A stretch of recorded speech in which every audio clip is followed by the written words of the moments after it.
Oh man, welcome everybody to another edition of Talk with the Titans, live from London, UK, all the way to the US of A. Oh man, listen, we've got a powerful show. I know everybody's up in the comments right now going, wow, the title sounds crazy. I know. But you know what? I've got one of the most eminent scholars within side of the conscious community. Can I say that? 100%. This generation, I don't see any other scholar of our generation being as effective and efficient in the release of scholarly works. Okay, let me make you know that from the get-go. Right, I remember there was a what's called a poll to say who's the best researcher in the community. You know me, I want to say me, obviously, because my ego is that wild and that crazy. Yeah. But if you look into the comment section, you will see me spamming Asar Imhotep. All right. For those of you guys who don't know who Asar Imhotep is, yeah, he is a cultural theorist and an Afrikaner researcher from Houston, Texas, whose research focus is the cultural, linguistic, and philosophical links between the ancient Egyptian civilizations and modern Bantu cultures of Central and South Africa. All right. So with that being said, let me introduce my brother Asar Imhotep in right now. Peace and blessings, good brother. How are you doing? Oh, good. I can't wait for this show. All right. Let me tell you what I did. Let me just quickly let you know what I did. Yeah. Okay. I know we postponed the show for a bit. I said, yeah, this is so much of a powerful show, right? I've been up since 5 o'clock this morning. I said, no way. I'm going home. I'm going to nap, get my 1.5 hour nap in to make sure I've got the energy. When you see this mug right here, you know it's coffee time. It's 9 p.m. over here in the UK, so I'm ready for this show. Family Tree, if you guys are ready for this show, right, you know what I ask you to do. Hit the like button. Yeah, hit the like button, hit the share button. Let everybody know right now we're live on Titans TV with the most eminent scholar within sight of the conscious community, Brother Asar Imhotep. Let's go, baby. Peace and blessings to everyone who is listening to us live, and of course those of you who are catching the archives on Titans TV. And before we get started, I want each and every one of you to make sure that you like the video, comment, share with your friends. And if you are new to this brother's channel, make sure that you also subscribe to the channel. And so peace to everyone in the chat. I just saw you post Baba Shakara speaks in the building. And if you don't know, he has a series coming up of lectures for Black History Month in October. For those of you in London who recognize Black History Month during that time. And I am one of the 4 speakers, including Brother Shakara. I will be speaking on the quantum field theory is African heritage, and that's going to be on the last Wednesday. So each show starts on Wednesday each week. So I encourage each and every one of you to, and it's going to be 7 p.m. every Wednesday, London time, 2 p.m. East Coast time here in the United States. So go to Got Kush TV for more information. GotKushTV.com, I should say, for more information of the lecture series. So peace and blessings. I see Brother Sonetter is in the building, and some other folks who I don't know, but love and light to each and every one of y'all who are in the chat. And so without further ado, I am going to start. So I will share my screen, and I'll do the entire screen there so I don't have any audio. So let me know, since I won't be able to see. Actually, let me change this title here. I'm going to use your title. Kemet is not black. Jeez. And listen, Family Tree, let me let you guys know from the get-go, right? Let me like this, yeah?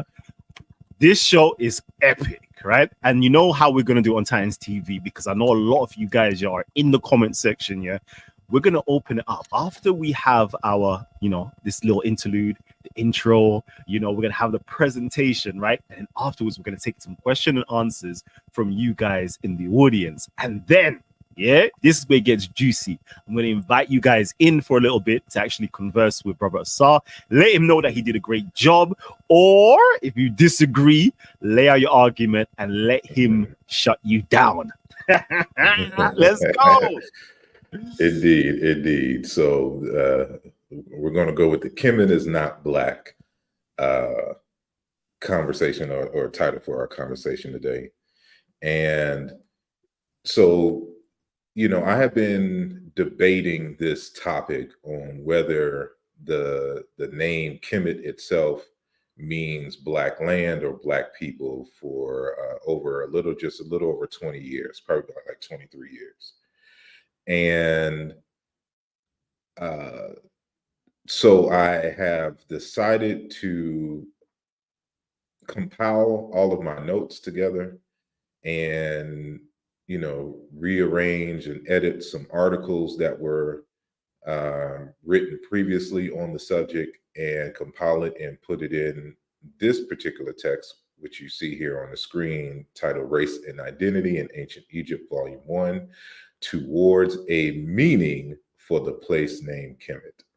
So this conversation on Kemet is on the name Kemet and whether the word Kemet as a place name is in relationship to blackness in any direction.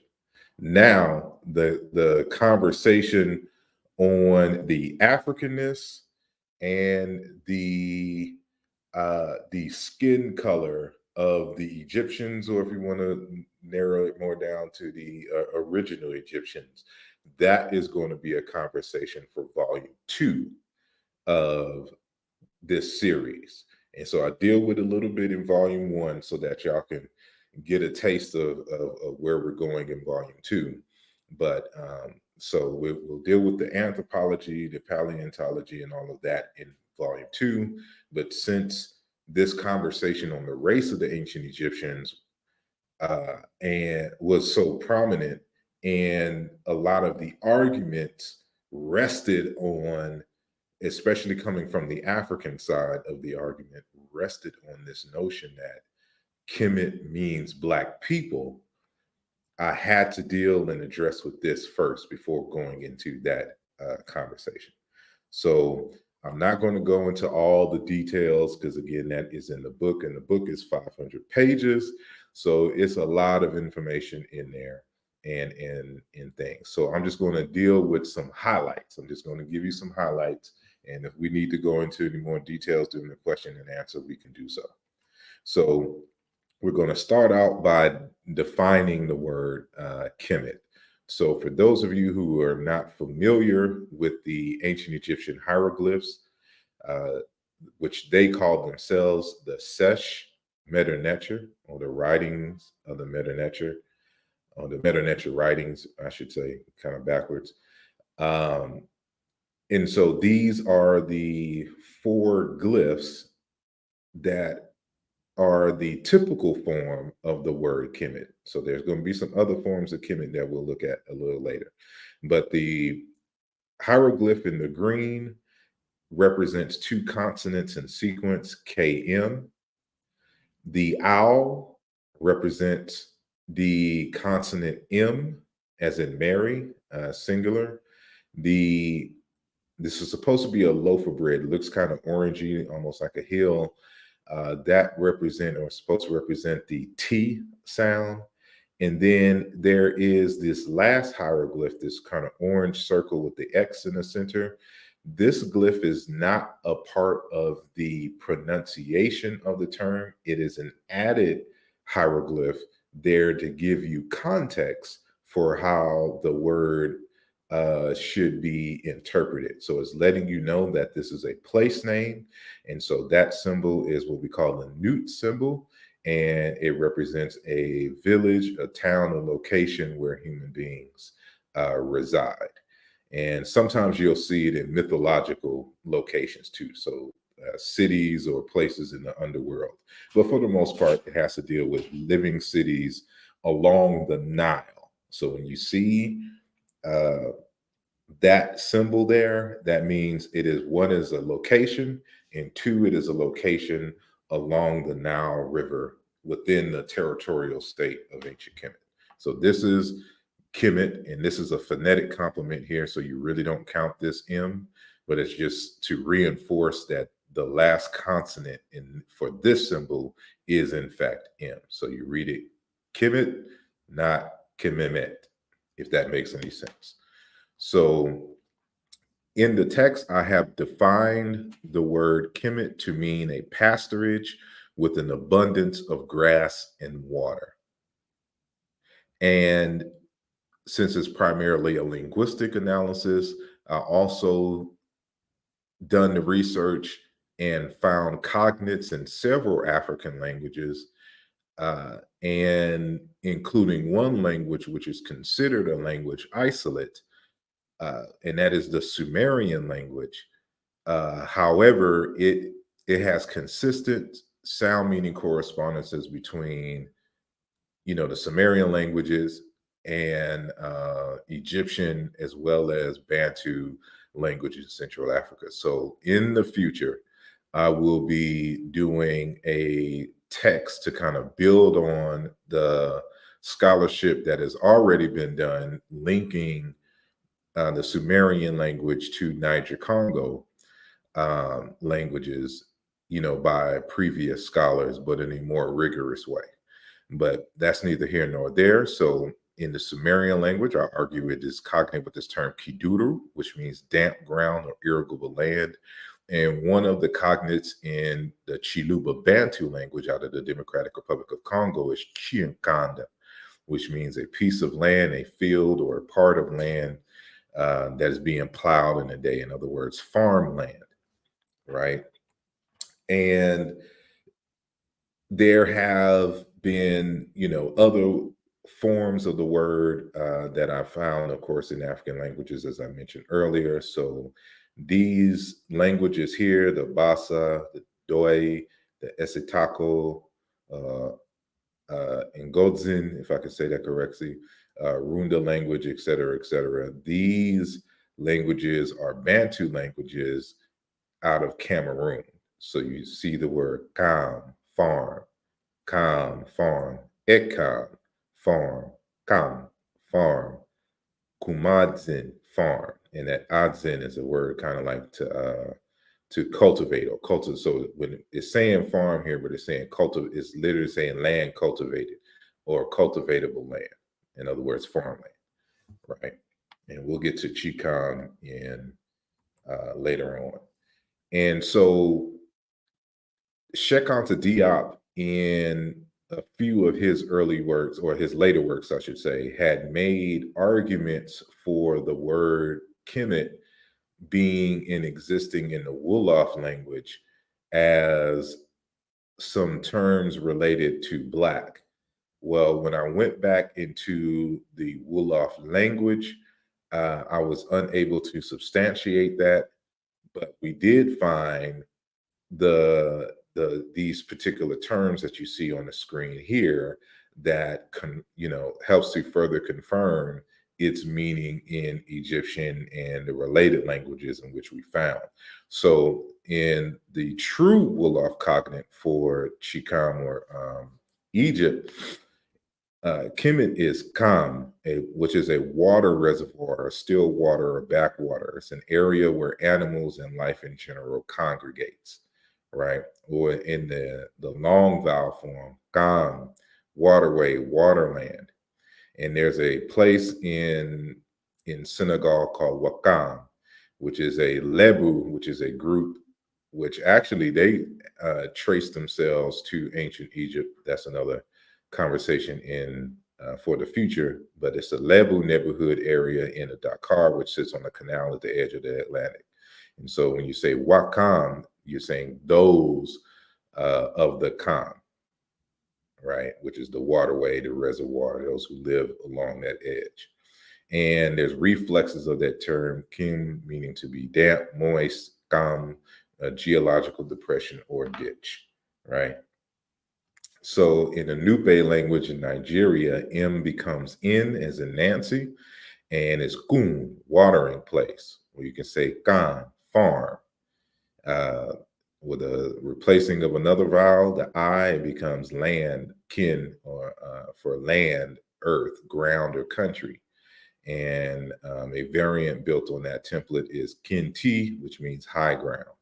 So you can see the changing of the vowels in the Nupe language gives you a variety of meanings, within the same theme. There's a domain that exists. So, the proof of each of these terms is in the text.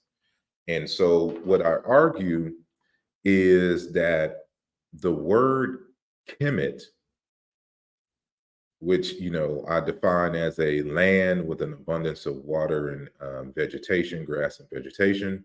Another way you can say it is a riparian land. Derives from a word meaning to rise or to feel. And then it becomes part of the semantic range in terms of being complete and full. And from complete full comes the word Kemet, the name of the country. Now, I didn't include this in this lecture because I have an entire lecture on that I'm working on the other proof of this besides simply the language. And you can read in the text where they refer to Egypt as the Eye of Horus, sometimes the Eye of Ra, sometimes the Eye of Osiris. And Brother Kalam, are you familiar with seeing the various eyes of Ra, etc.? And then there's some numbers attached to it, like some division, like half this, 1/4 that, etc., etc. Yeah, 100%. All right. Yes. All right. So what the text is telling you is that there's always this piece, there's always this number missing from the Eye of Horus. And then when they find the missing number, the Eye of Horus becomes complete. It becomes a complete eye. And so what they'll tell you in the text is that the Eye of Horus itself is Egypt, and that the Nile River is the pupil. And when the river floods, it is symbolic of the dilation of the pupil of the eye. And so the flooding is actually what fills the Eye of Horus. In other words, what fills Egypt. And they're going off of this theme of what the word Kemet actually means, coming from a verb meaning to rise, to fill, and then complete, full, and then the complete or full or the riparian land, because it's a land that floods, right? And so in the text, in the Appendix A, the last page of Appendix A, I give you, my diagram of the semantic path that we discussed all throughout the text. So I won't go through all of that now, but just showing you from this concept of, foot, leg, to this idea of propagation and to run, comes this idea of to rise, to flow, to propagate, to spread, to fill, to flood, to inundate, and then river, water, wetlands, water fields, etc. Right? So the texts are going to that detail. And so what I want to address here is the logic of certain arguments that people have made in the past. So keep in mind as well that this isn't my first time on Titans TV, and one of those times we were discussing the meaning of Kemet, and so you can go back to that earlier conversation that Brother Kalam and I had, and get some other tidbits of the argument. So that this is one of the reasons why I won't go into detail here now, because some of that stuff we already covered in our previous conversation. But we've been arguing this for like at least 10 years. I know you've been doing it longer than that, but we've been going back for at least 10 years, family. Yeah. And listen, Exactly. wait. I need to just give my good brother some props. Yeah. Listen, I came in the community thinking, yeah, I got a little bit of information. I went to the Armand Ra squad. I said, let me humble myself for a hot second. Yeah. Asar Imhotep came with the linguistics and started break. I said, listen, let me just shut my mouth up, because you know what, yeah, like temple cultures, they will tell you for the first, let's say a year or however long it is, yeah, you don't speak, you just keep quiet. You're just called ears, yeah. If you go into the book of coming forth from the dark chamber, I can't remember it's called. They call it the book of Thoth, yeah. It lets you know you are just a listener. Just listen. I said, yeah, let me listen. I went through all of these articles. Furthermore, let me just do this quickly. Let me share my screen. Sorry about this. Real quickly, yeah, family. Window, entire. Let me do entire screen. Share entire screen. Yeah, right over here. Asar Imhotep's page, right? On here, where's your resources? You used to have resources, right, where you will give, there you go, documents and downloads. Let's see if we can get to it. I just want to promote this real quick. I have to do it a different way, because the way I recently had an email sent by the server, and it was like, you need to I have to put some security measures, because somebody was trying to get into the folder and hack it. And so I had to take away the downloads folder, and I have to re-upload it with a file with certain code in, and then upload it. So thanks for reminding me about that. Yeah, that was a treasure trove. The amount of books that I pulled out from there. Loprieno, I think it's Loprieno. So many different books here that said, yeah, I got a long way to go. Let me just sit down at the master's feet, right, and soak up the information. Like with Asar, I'll tell you, for me as a researcher, yeah, I live inside of his references, his bibliography. I go there and I want to know every single book that he has read, right? That's me. I just want to know the books that he's read, so I know what he's talking about, because yeah, this stuff is complex and very complicated. And if you don't have any linguistic foundations, this can completely go over your head. But the way my brother has just broken down with the last slide, and to show you the schematics or the framework of how the concept, starts from here, then it goes here. Listen, Sir, you're better than me, because you make it just look so simple when it's not that simple at all. I try to, be the best. I'm learning to be a teacher, and because I'm more of a researcher. I'm more of that. I just stay in the lab, write up what I need, and it is what it is. But at some point, you got to learn how to teach. So if I do come across as making it seem simple, then I know that I'm on the right path in terms of pedagogy. But yeah, and there. I'm sorry. Continue. Oh no. Go ahead, man. That's it. I just wanted to make sure I promote your website, let everybody know that they can go on there to see all the books. Again, go on Amazon. Let me just share my screen once more again, right? Yeah, no problem. Yeah, I got to do the whole promotion. So yeah, family. Yeah, as I said, he has to be the most consistent, most eminent scholar within inside of the conscious community of our generation, right? I want you to fight me on that, because you find me another scholar of our generations. I'm not talking about the old school titans, right? I'm talking about our generation right now that's putting in the work, right? On an academic level. Because sometimes we can put out the pamphlets with a few pages that has no references at all. No, the brother is going in. Like, this is proper peer review standard information, right? So again, like, I'm just showing you guys, yeah. Again, Okay, please support the brother. Check out his work, and I'm going to be asking some questions based upon these books already. Anyway, so we're going to go in, family. That was it. I just wanted to promote your stuff quickly. I appreciate it, man. Thank you. Just let me know when my screen is back. Yeah. Alrighty. Okay.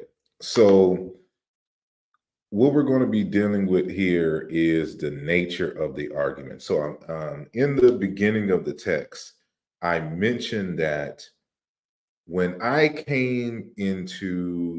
was going into college in the late 90s, there was this big uproar in academia, and there was a big war against African scholarship, especially when it comes to ancient Egypt. And so this is what compelled me and pushed me into this particular space. So the Eurocentric and the Afro-Centric scholars colliding in various different spaces. On the Afrocentric side, they were using Diop's argument that Kemet does not mean black land, it means black people. And the Eurocentrics were arguing no, that means black land. And so when I came into this space, I first thought that Kemet derived from a root Kim that meant black. And then, T was a suffix, and then it just meant black land or black people, depending upon the argument. But as I got more skilled in learning the meta nature, more skilled in historical comparative linguistics, and more skilled just in my primary occupation, which is computer science, and learning about logic and the like, then I started to question the basis for that argument on either side. Well, I'm like, wait a minute. If there are other Kims in the language, how did the researchers come to the conclusion that Kemet derived from Kim meaning black and not Kim meaning some other word? And that's what I'm going to be dealing with in these other slides. And so linguistics is, I argue, a form and a branch of mathematics in terms of historical comparative linguistics. And we got to understand exactly what math is. And so I borrow this conversation and especially this definition from Dr. Eugenia Cheng. And she wrote a text called How to Bake Pie, an edible exploration of the mathematics of mathematics. So this book was recommended to me for, learning how to teach and understand math in a new way. But I found this aspect of the conversation could be applied to linguistics in general, and more specifically, this conversation. So in the text on page 10, Dr. Cheng says, in math, the technique we use is logic. We only want to use sheer logical reasoning, not experiments, not physical evidence, not blind faith or hope or democracy or violence, just logic. So, what are the things we study?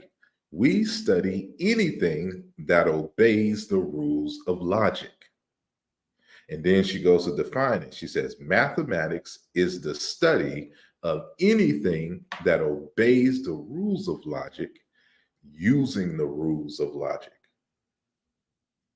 And so this is why it applies to historical comparative linguistics. Why? And this is my additional definition to the concept of mathematics based on my computer science experience, that mathematics ultimately is a formal language that informs us about the relationship between symbols and their ability to aid in the creation of models that allow for us to reason about reality. Because linguistics is not science, because science requires physical evidence, observations, and experimentation. When we're doing historical comparative linguistics, all we're doing is comparing symbols that are to represent an ideal aspect of reality. But because we're dealing with signs and symbols and the like, this does not qualify in terms of the physical sciences outside of phonetics, the science of phonetics, right? So now let's do a basic logical argument. So, and this is in the text in chapter 2. So we have these premises here. All men are mortals. Tashaka Zulu is a man, the singular of men, of course. Therefore, Tashaka Zulu is a mortal. This is a logical argument. It is logical because the conclusion is a necessary consequence of the premises that preceded it. So if all men are mortals and Tashaka Zulu is a man, it implies, therefore, that Tashaka Zulu is a mortal. So this argument is sound and it is logical, right? Let's look at another logical argument. All rabbits are rodents. Seku is a rabbit. Therefore, Seku is a rodent. Now, some may be asking or saying to themselves, who has any kind of knowledge on zoology, rabbits aren't classified as rodents. Well, they were classified as rodents before 1912, but that's not relevant here because we're just dealing with logic. So the first premise in any logical argument, we just assume is true. And it sets the trend and sets the basis for all the other premises that are to follow. So we're assuming all of these are true and that they don't provide a contradiction in, the total analysis. So for argument's sake, all rabbits are rodents and Seku is a rabbit. It follows by logic that Seku is a rodent. So it follows the same argument style that we saw in the previous slide. And so, we have formulas for well-formed arguments. An argument is well-formed and logical because it follows a certain pattern. It follows a certain formula, so to speak. And so without having to go through that, I'll just use this definition of an argument here. So it says, let A1 or A sub 1 to A sub n, which means any number, and B be propositions. We say that B is a logical consequence of A sub 1 to A sub n if whenever A sub 1, A sub 2, etc. to A sub n are true. So is B. A sub 1 to A sub n are called the premises and B the conclusion. We write that from A sub 1 to A sub n is a logical equivalent to B in this case, and A sub 1 and to A sub n is not logical equivalent to be otherwise. And so, we can simplify that by giving these two formulas that you can see over here. So these are like the A sub 1 to A sub n are the premises. And then this little 3 dots that you see here, this represents therefore in logic and mathematics. And so B, the conclusion. And you could write it like this in the same way in terms of the formula. So this formula, this is A sub 1, this is A sub 2. So we only have two premises here, and this would be B, under the line here. Right? So that's all it is. We're just giving some form to the argument so that y'all know how this ends, right? So now, since I've given you two examples of logical arguments, now I'm going to give you an illogical argument. So in this argument here, it says all cats are mammals. The second premise is all dogs are mammals. Therefore, all cats are dogs. We can see that this is an illogical argument. This argument is not well formed. Because just because cats are mammals and dogs are mammals, that does not mean that cats are dogs. Right? They're not logically equivalent in this sense. They belong to the same higher category, but these two concepts are indeed separate. So they're not the same, right? And here's another illogical argument. It says some men are mortals. Kalamba is a man. Therefore, Kalamba is a mortal. So I say here in example 2.4, the first proposition begins with all. So that's what we saw when we was here, right? So all rabbits are rodents. Seku is a rabbit. Therefore, Seku is a rodent. But when we go here, this one starts with some men are mortals. Kalamba is a man. Therefore, Kalamba is a mortal. And this is illogical because there's no other premise given here saying or providing any evidence, any logical evidence that Kalamba is in fact not one of the immortals. So thus, while in real life men are mortals and Kalamba is a man, it does not follow that Kalamba is a mortal, given that some men are mortal, according to the first premise. The implication is that while some men are mortal, others are not. Thus, Kalamba may very well be a man who happens to be an immortal, which makes the argument invalid. So I hope y'all are understanding where I'm going with this. I'm giving you examples of a logical argument, and I'm giving you examples now of an illogical argument. So now, how does this come to the word Kemet?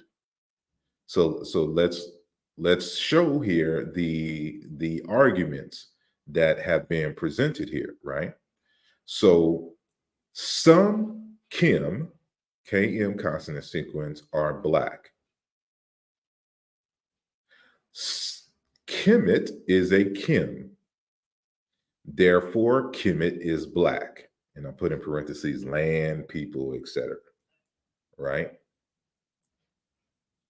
And I put in the discussion at the bottom here. It says, we cannot say that all instances of Kim in the ancient Egyptian language can be defined as black, as there are some Kim words that do not mean black. For example, there's a word Kim that means crown of Upper Egypt. Thus, just because Kemet is a word with a Kim root, therefore Kemet is a Kim, the second premise, it does not follow that Kemet means or is black because it is a Kim. For example, it could be Kemet dorsal fin. There's a word Kemet in the language dorsal fin. From the Greco-Roman era. The example in 2.6 is the Egyptological argument for Kemet, meaning black land or people. And as we can see, this is an invalid argument. So when I was analyzing the arguments that was being made by both Egyptologists and people from the African schools, some who were Egyptologists and others who weren't, the arguments that they were making were invalid because there was no way to see that the Kemet derived from a Kim, meaning black. And we'll get into why that is the case. So there's a hold on, Asar, Go please hold on, real quickly, because you're just going past that like you didn't just drop a straight banger right there. Listen, nah, family tree, yeah. If you were able to follow along, yeah, the brother has just dismantled the whole foundation of everything.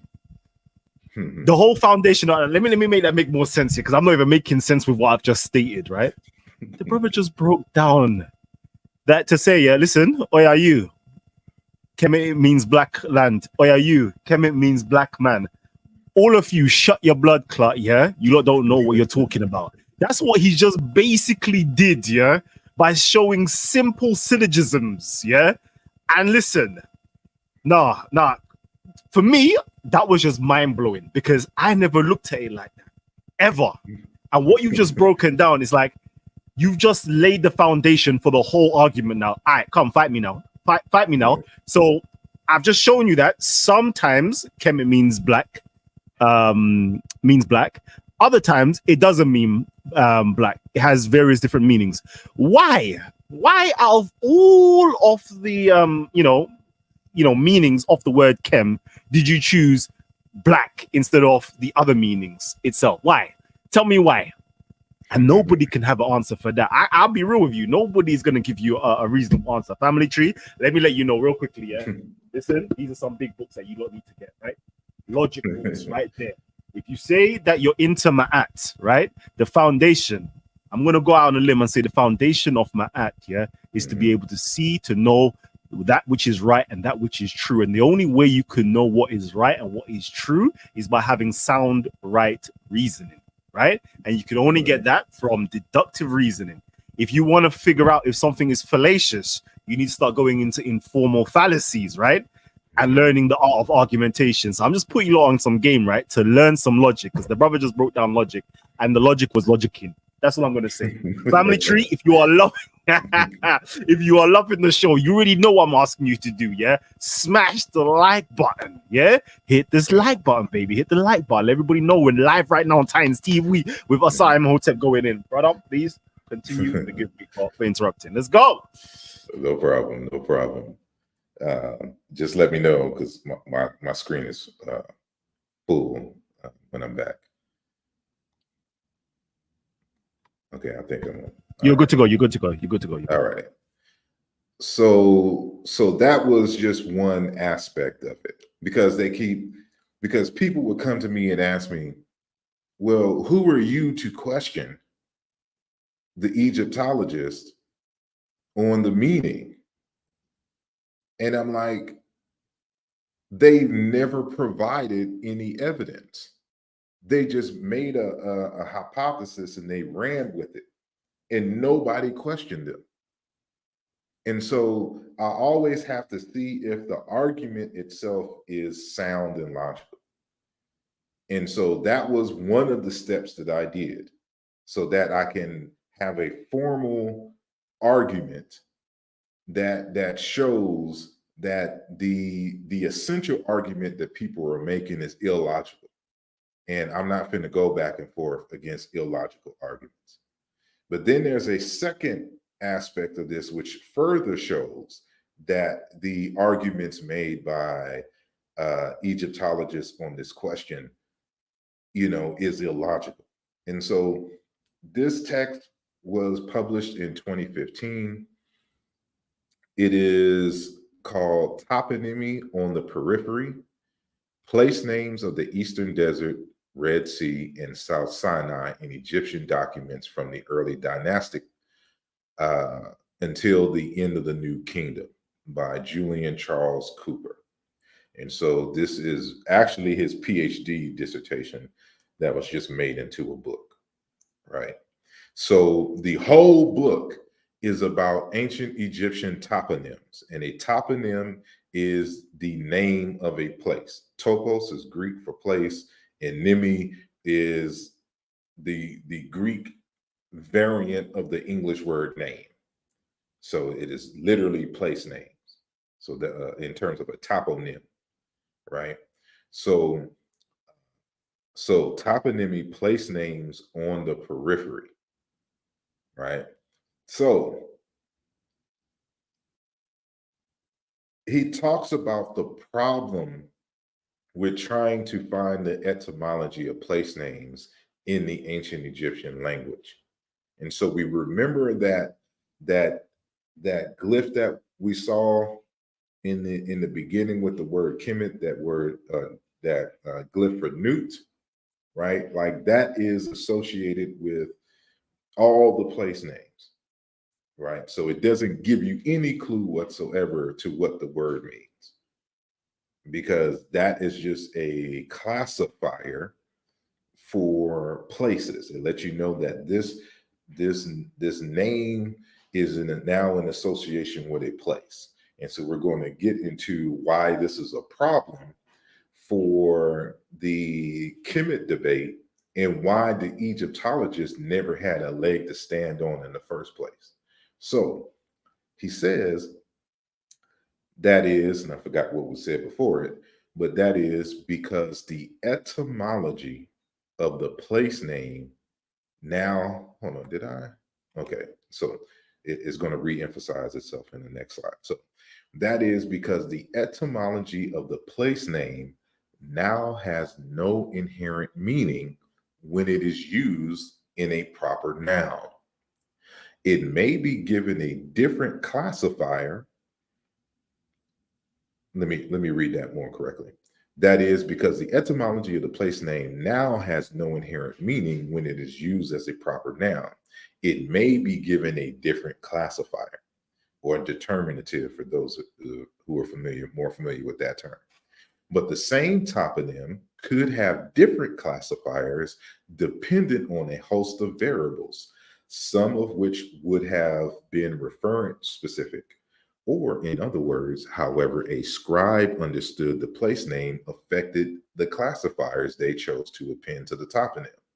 Now, I know that seems like a lot, but we're going to go back to where it is highlighted in the red.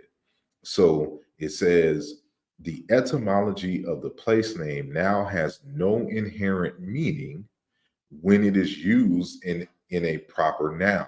So, place names, or like if I say London or New York City or Philadelphia, et cetera, these are proper nouns. And, over time, people kind of lose the meaning of it if they no longer use the word in its individual context. So at least for me, I don't know what the name London means, right? Or Birmingham. I know the ham part of Birmingham, denotes an estate or a farm. But, people in Birmingham, Alabama, in the United States don't know what Birmingham is. It's just a proper noun, right? And so he continues, these unpronounced graphemes are important, talking about the classifiers or the determinatives, for an understanding not only the larger principles of the Egyptian labeling process, but also pertinently to this thesis, for demonstrating the Egyptian efforts to categorize geography by using certain classifiers. This process of classifying places reveals how scribes ordered places accordingly, how Egyptian elite culture conceived of their world spatially. And this is the important part. Conversely, these signs may also reveal different scribal traditions and paleographic tendencies rather than having any inherent effect on the meaning of the lexeme. So this is very important for, if we were to have the discussion of the word Kemet with the seated man and woman as the classifier. It can only be found in one text. It's the Calhoun Papyrus. So it lets you know that that is one of the effects of this, what he's talking about here. Conversely, these signs may also reveal different scribal traditions and paleographic tendencies rather than having any inherent effect on the meaning of the lexeme. So you have to keep that in mind when you're looking at the determinatives or the classifiers on these place names. Continuing. While particular toponyms regularly employed the same classifier, the classifier for a single toponym was subject to change due to a variety of complex considerations, including textual medium, date, locality of inscription, and what may be considered as a scribal preference. So sometimes you'll find a classifier just because a scribe felt like putting it there. But that one example does not represent the consensus of the way that people understood the name. So when you combine that in combination with there has no inherent meaning when it is used as a proper noun, right? And they will replace the determinatives. So if you have a variant of the word like this, like these variants of the word Kemet here, they replace the classifiers. So whatever version of the word Kim that was used here, based on what we read here, there is no way that you can tell what the meaning of the name means.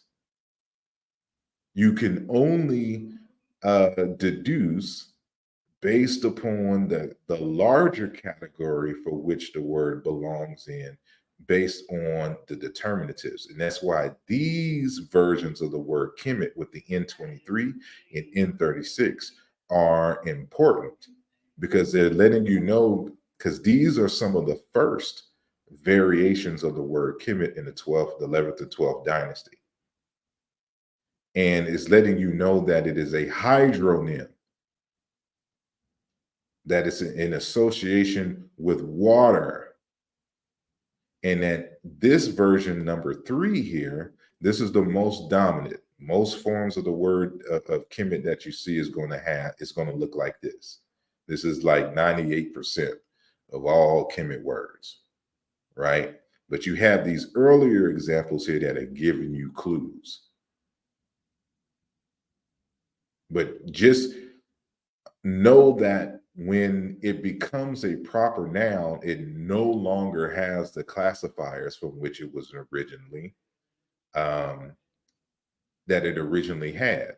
So if that is the case with Kemet here, how again did they come to the conclusion that it was the word Kim black when there was no determinative in any form of the word Kemet with the normal forms of the word Kim that means black, that has the determinative of the hieroglyph or the rock pellet sand glyphs or the abstract papyrus roll, right?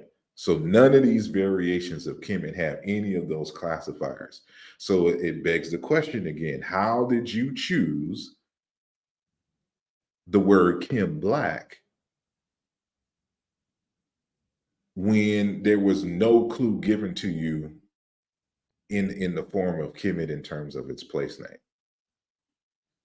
So this is why these other logical, like, we're showing in two different ways how the argument is illogical. And so that's why we have to find another way, a more rigorous way, and deduce the meaning of Kemet, and just not assume because it looks like a word Kim that means black.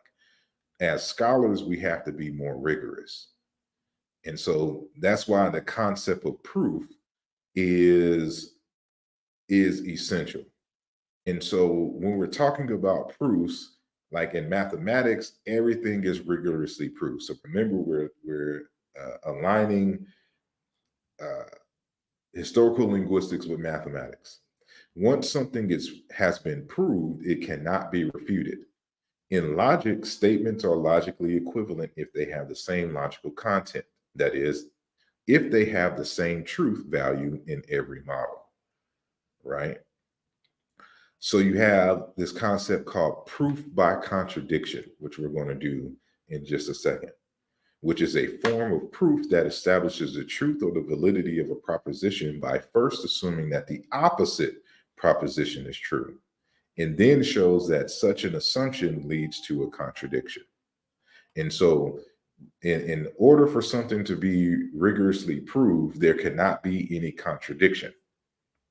So the reason why this argument, we know that some Kim are Black or is Black. Kemet is a Kim and Kemet is Black is illogical because it's a contradiction in logic here. Because we didn't say all Kim. If all Kim means Black, then Kemet being a Kim, Kemet, would mean Black. But that is not the case. And so we have a contradiction here. So if I was to put Kemet equals dorsal fin, it would cause a contradiction when we plug this meaning back in here. So this is illogical, and that's what we want to avoid when we're making arguments, right?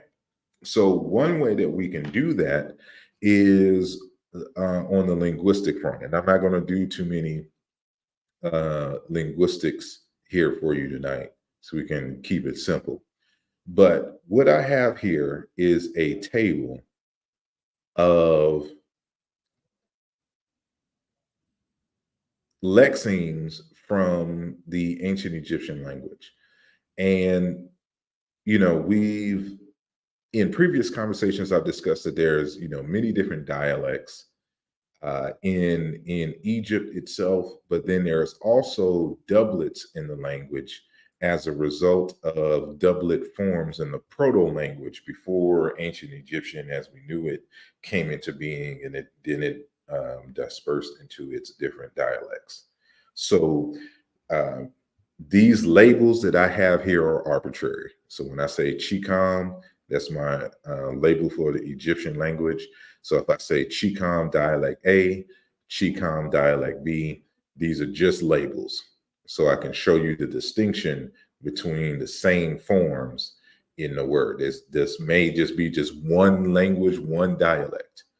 But for the sake of clarity, Chicam A in the left-hand column, Chicam B in the second column. And then Chiluba is the Bantu language I mentioned earlier. And on the right-hand side are the correspondences between the forms here. So let's start off on the first line. So there is a term called, ta Mary, right? So this is ta, but that ta is not really ta, it's ter.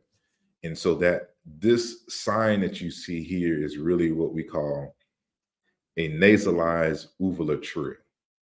And so we don't really have that in English in terms of a trill, but Spanish has it. A lot of, especially like South African languages. So when they say words with R in it, it's like you feel the roll on it.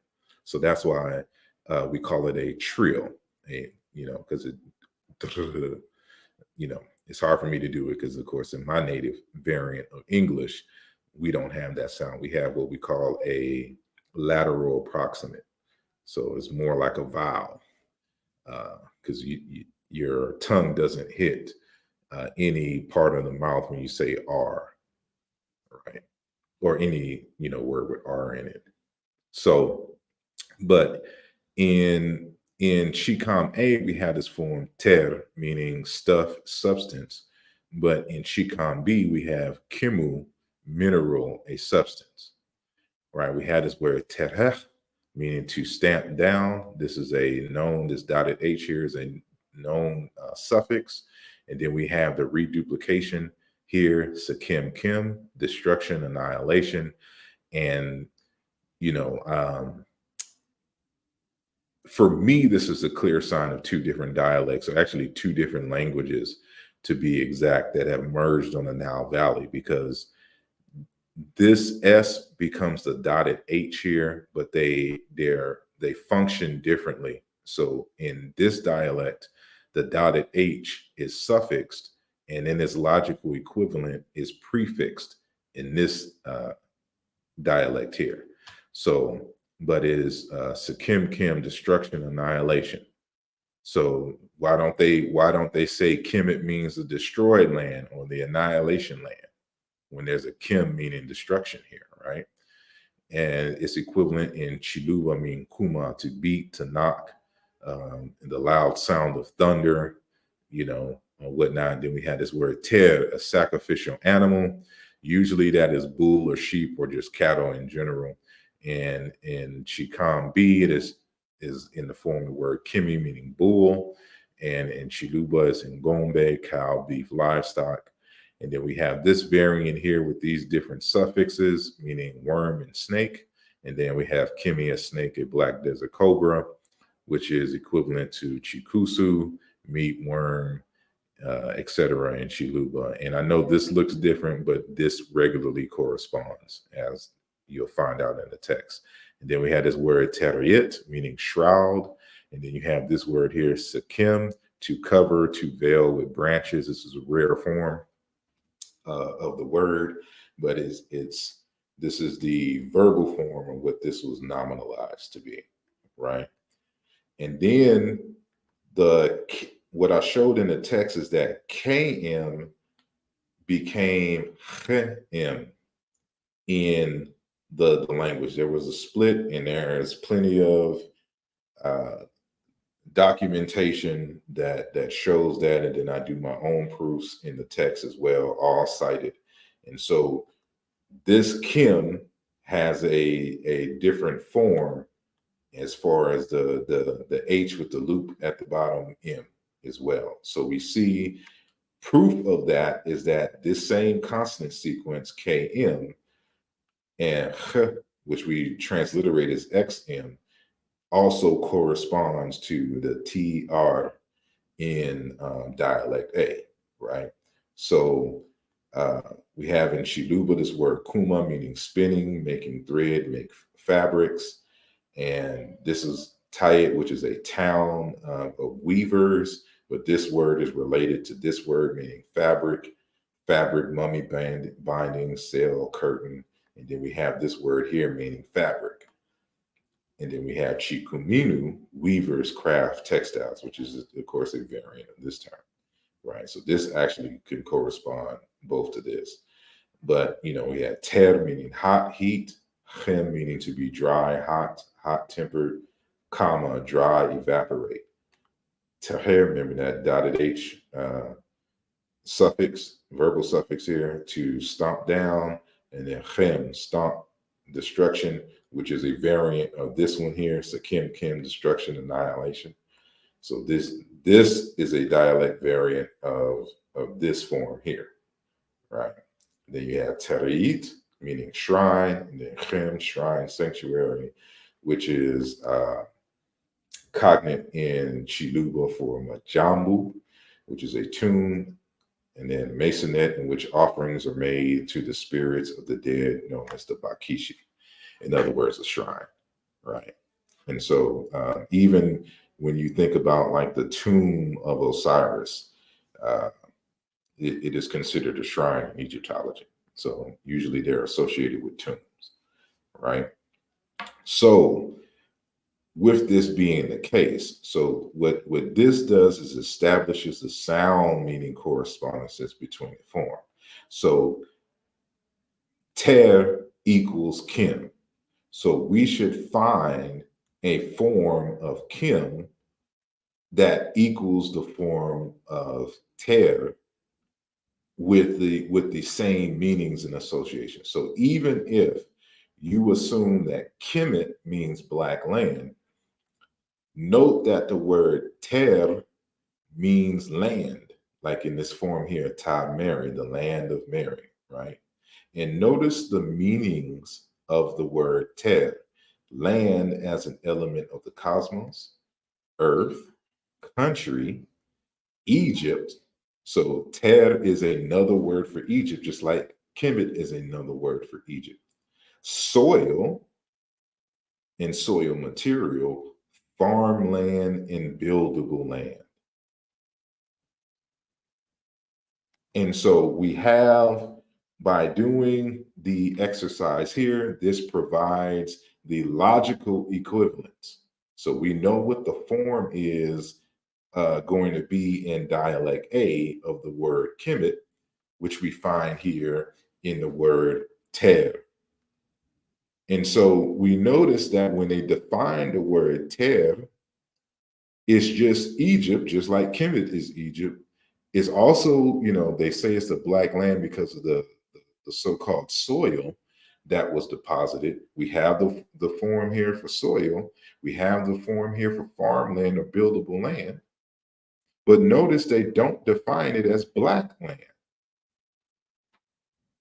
It's just land, and it with usable soil, but it's farmland, buildable land, just like what we find here amongst the Bantu in Cameroon. Kam farm, Kam farm, Ekam farm, Kam farm, Kumadin farm, right? And I have further, and this argument is more elaborate in the text, so I don't want to give you too much because then it's going to require me to do a whole presentation on the Sumerian correspondences, but that's all in the text itself. And for any of y'all that are following me, y'all should know this process already. So what are the implications and the applications of this research? So there was another hypothesis that I put in the text. So what I was able to show, again using the sound meaning correspondences, showing you that the word Kemet or Kim, the KM consonant sequence, also corresponds to SL in Chiluba. So remember I said that, Chiankanda is one form that is cognate with the word Kemet, but there's another form that is cognate with the word Kemet as well in the same language, but it is SL is the consonant sequence. So we can see Kemet meaning dorsal fin, Musalala, fin flipper, Kim service, duty, work, task, goal, Sala to do, to work, to serve, Kusadila is another form of this word here. There's a word Kim meaning to pay, payment, which would correspond to Sela, to pay the dowry for a wife, and Salah, price, Sula, divide proportionally, collect here and there by taking, receiving, or buying from each other. Kim, complete, put an end to, Sula, to be finished, completed, to be tired, exhausted. Kim, crown of lower Kemet, and Salah, extreme summit, crown, Musalu, chief, Musalu, Gisela, Musala, junior leader, and then Kim, meaning space, which corresponds to Chisalu, meaning space or public circle, right? So knowing this, there is a word in Chiluba, which is Chisalu, and note that the Chi in Chiluba corresponds to the T suffix. The Chi prefix in Chiluba corresponds to the T suffix in Egyptian. So this Chisalu, meaning market, and there's a variant Muisalu, meaning at the market. And so I show here Kemet, let's reverse it, Tikam, and then it's Chisalu. So that's when you hear me say Chikam. Why I say so. Chikam is the Bantu way of saying the word Kemet. And so in Wolof, they have the word kom, meaning economy, right? And so what I offered as a hypothesis in the text is that it's possible that the word Kemet or the place Kemet was seen as a big marketplace, and that it was a place to exchange, like what we see here with this word here, to pay, payment, because this still comes from the same root as the word to fill, to complete, or whatnot. It expresses itself in the form of payment, right? And so you have this sela, to pay the dowry of. But notice this form here, sula, divide proportionally, collect here and there by taking, receiving, or buying from each other. What that is talking about, if I put a chi in front of this, chisula, it would be equivalent to the reduplication of the wula form, kom, meaning an economy. So what we can take from this, because in African-centered scholarship, we always try to look for the practical applications of our research, is that for those who want to identify with the concept of Kemet itself, understand that this notion of wetlands and farmlands and things also extends further in terms of a marketplace, farmers market, and the like. And if you want to be a true Kemite, in my opinion, you have to be a farmer, and you also have to be an entrepreneur and exchange in commodities and goods, not only in terms of local, but in terms of investments and things of that nature. And then this is what gives birth to this initiative, which I've started, called Chikan, which is a philosophy, paradigm, and praxis. And we're using agriculture as a basis and a model, one, for living, and two, for learning about economics, exchange, and also thirdly, in terms of cultural development. So we had the underlying philosophy, the theoretical framework, which is the paradigm, and then of course the praxis, the practical aspects, of the farming initiative. So we're going to be you're going to see some things in the future beyond, because I'm tired of debating whether the word Kemet means black. There's just no evidence of it. And of course, I wrote a 500-page text, outlining that. But based on the research in which I was able to do, this other initiative emerges out of it. And this, to me, is more important in terms of getting out of Kemet, other than the Egyptians were black, which in terms of our modern understanding of this concept of black, I agree with that. And I'm able to demonstrate that in other ways. However, in regards to this word Kemet, meaning black people, as proposed by Sheikh Anta Diop, there's no evidence that supports that I was able to confirm. And so with that said, I end the presentation. So hopefully I wasn't long, and we can do question and answer. Okay, let's get it, family tree.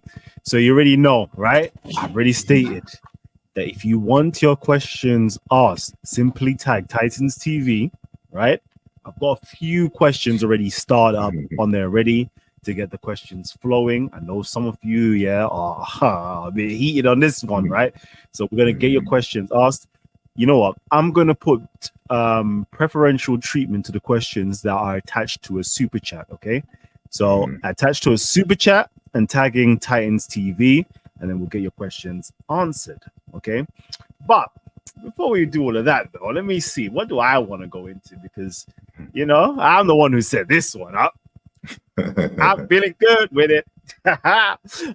Family. So you know what? Yeah, I want to know, is it, because you basically laid out two possibilities, right? So I want to know, is it one or the other, or is it both? So is it Kemet is a farmland, or is it a marketplace? It can be both, but its primary meaning is farmland or wetland, right? And it even has correspondences with the very word Congo itself. And keep in mind, like there's so much information I left out, because it's, we can we'll be here all night, and I already know it's 9 o'clock. Well, this should be 10 something where you're at there. And I don't know if anybody before you, in terms of like those in France, who may be watching and those in the Middle East, what time it is there. So I'm trying to be mindful of that.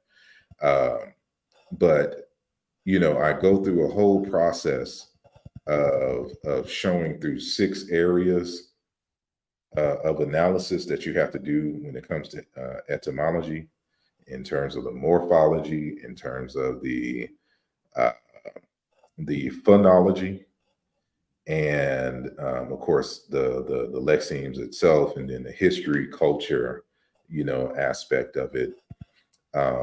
Like all of these things have to align well when you're doing etymology. And of course, I give sources for all that, because people don't believe you when you say it, so they'll believe a white man who says this is how we do it. So I gave you white people for those who need white validation instead of do you know what I've noticed, right? Going into Egyptological research and studies, right? They themselves are even questioning certain words, because they're like, there has never been a particular survey on certain words that we've just taken for granted that these words mean this, right? So it seems as though that this is one of those words, right? That it just simply means, you just take it for granted that it means this, and nobody has actually done a survey on this. So could you give me other examples where they may have done surveys on certain words? And there's whole like there's a book called, what is it called? I know it has to deal with the ba, right? Like there's a whole book just dedicated to the ba and trying to understand the concept of the ba, which they really don't have an idea. But here's the reason why this is the case. I shouldn't say the reason. There are several reasons, but one has to deal with the fact that most Egyptologists don't know about linguistics. And so they're familiar with philology. So philology is just simply the reading of text and analyze. You may know some linguistic concepts, like a verb, a noun, how to conjugate verbs, like those are familiar. But when it comes to confirming these words, and so this is what actually my text is. It is to demonstrate a method for how to ascertain the meaning of fuzzy or unknown words. And so part of that requires you to do a historical comparative analysis, right? And that comparative analysis will show you how to, how should I say, detect the forms in the word. So like when I showed, let me see, I'm gonna look for I'm gonna look for a presentation, and I'm going to show you exactly what I mean. And family tree, I know some of you guys want to come in. The link has been shared. You won't be able to talk straight away, but I'm gonna hold you guys in the back chat where you guys can come in at any moment to ask your questions. And again, family tree, I need you guys to go and support my brother Asar Imhotep. We go to, where is it? We go right over here. Let's get it popping. Again, Amazon. All you need to do is type in Asar Imhotep, yeah, and you're gonna get, there you go. You got the results for the copy of the first volume of Race and Identity in Ancient Egypt. I know, yeah, you guys want to get into the topic of the complexion, the phenotypes of these people within inside of Kemet. Are they black or dark skin, brown, negroid, Bantu? I don't know, whatever terminology you want to give. I know you guys definitely want to get into that. So I know my brother's just going to be teasing it all the way throughout the text, right? And you know what? Yeah, see, for me, yeah, I know you're not going to be looking at me like I'm crazy, yeah, but for me, Kemet is, any country, to be honest with you, yeah. It's surrounded by, let me see, it's surrounded what by Libyans, it's surrounded by Sudanese, Nubians, it's surrounded by Arabs, it's surrounded by that Canaanite region over there, it's surrounded by the sea, so the sea people up top, and for me it's a difficult one because we got to check what time period are we even talking about when we're talking about the Kemet and the migrations and what locations as well, because there's 42 different nomes, so the complexion of the southern nomes, I would assume, I haven't done the study, be darker than the northern eastern areas, etc., etc. So it's a very complex topic, and I can't wait for our brother Asar to actually go into this. I'm kind of cautious on even using the word race because I don't know. I thought race was outdated in that sense. I would say what ethnicity, what phenotypes. We're going to get scientific. So I'm just putting this up to say support brother Asar Imhotep. Go on to the Amazon and support. Indeed, but that's the issue, because we have archaeological evidence. Am I on full screen? Am I shared, or is that? No. Am I being shared? You're on right now, but your screen isn't sharing. Just your face. I don't know why I thought I was sharing. So let's go back. And so, okay. So, but before I get to the slide, there is archaeological evidence that people have been coming in from the Levant since the 4th millennium BCE and settling in places like the Delta. And so you're going to have a difficult time trying to argue against the archaeological. Then, of course, there's some genetic evidence in terms of non-Black African presence in ancient Egypt at any time, right? And so you don't argue from that particular standpoint, especially since, Egypt was the New York of Africa. And if anybody's familiar with New York, you have everybody and their mama in terms of ethnicities from around the world who have settled and built businesses and the like in New York.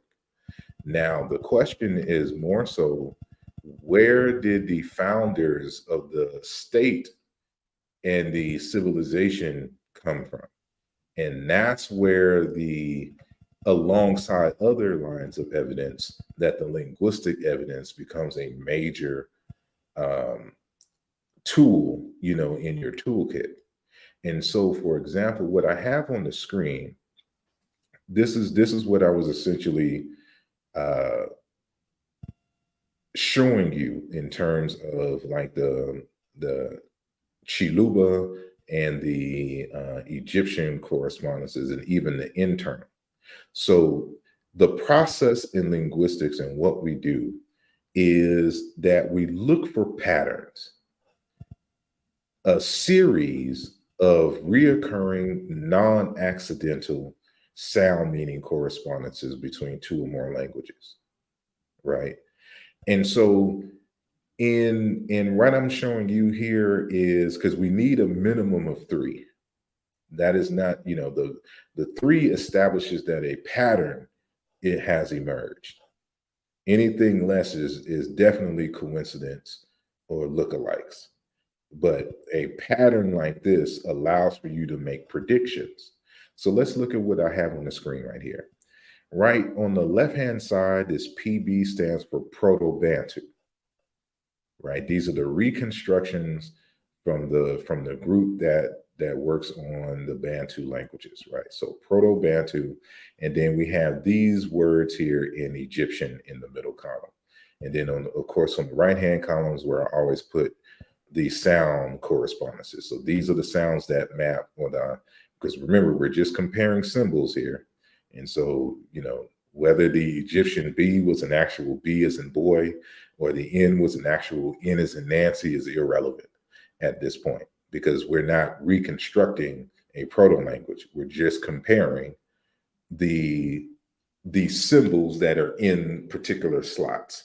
So in the first consonant position, I have in Proto-Bantu highlighted in red. Remember that the Egyptian did not write their vowels, so we can't compare the vowels right now. So all we're comparing are the consonants in sequence, because that's what the Egyptians left us. And so right now we're just comparing the roots of the language. So we have this word here, bide, meaning breast or teat, right, in Proto-Bantu. And then we have in Egyptian, benti, meaning nipples or breast, right? And, having familiarity with the Egyptian language, know that this T, is a suffix denoting two, right? So that's why you have two breasts, two nipples, and that's why they use that suffix. And then we have this a similar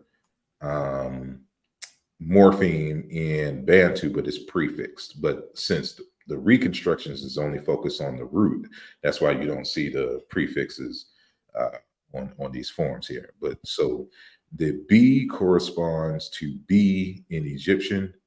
The Proto-Bantu B in the first consonant position corresponds to the B in the first consonant position in Egyptian. Then we see this D here in the second consonant position corresponds to the N as in Nancy in the second consonant position in Egyptian. So that's what you see here, B to B, D to N. So we have B to D in, for Bade, for stone. Then we have Ben, a sacred stone. It's a reduplication of the same root. Then we have Badik. This ik is a verb suffix, meaning to flee or to fear. And then we have Benu, to escape, to depart, right? So we are showing here that these are not by accident. This same consonant sequence of BD, so this Proto-Bantu BD, implies Middle Egyptian BN. So, Brother Kalam,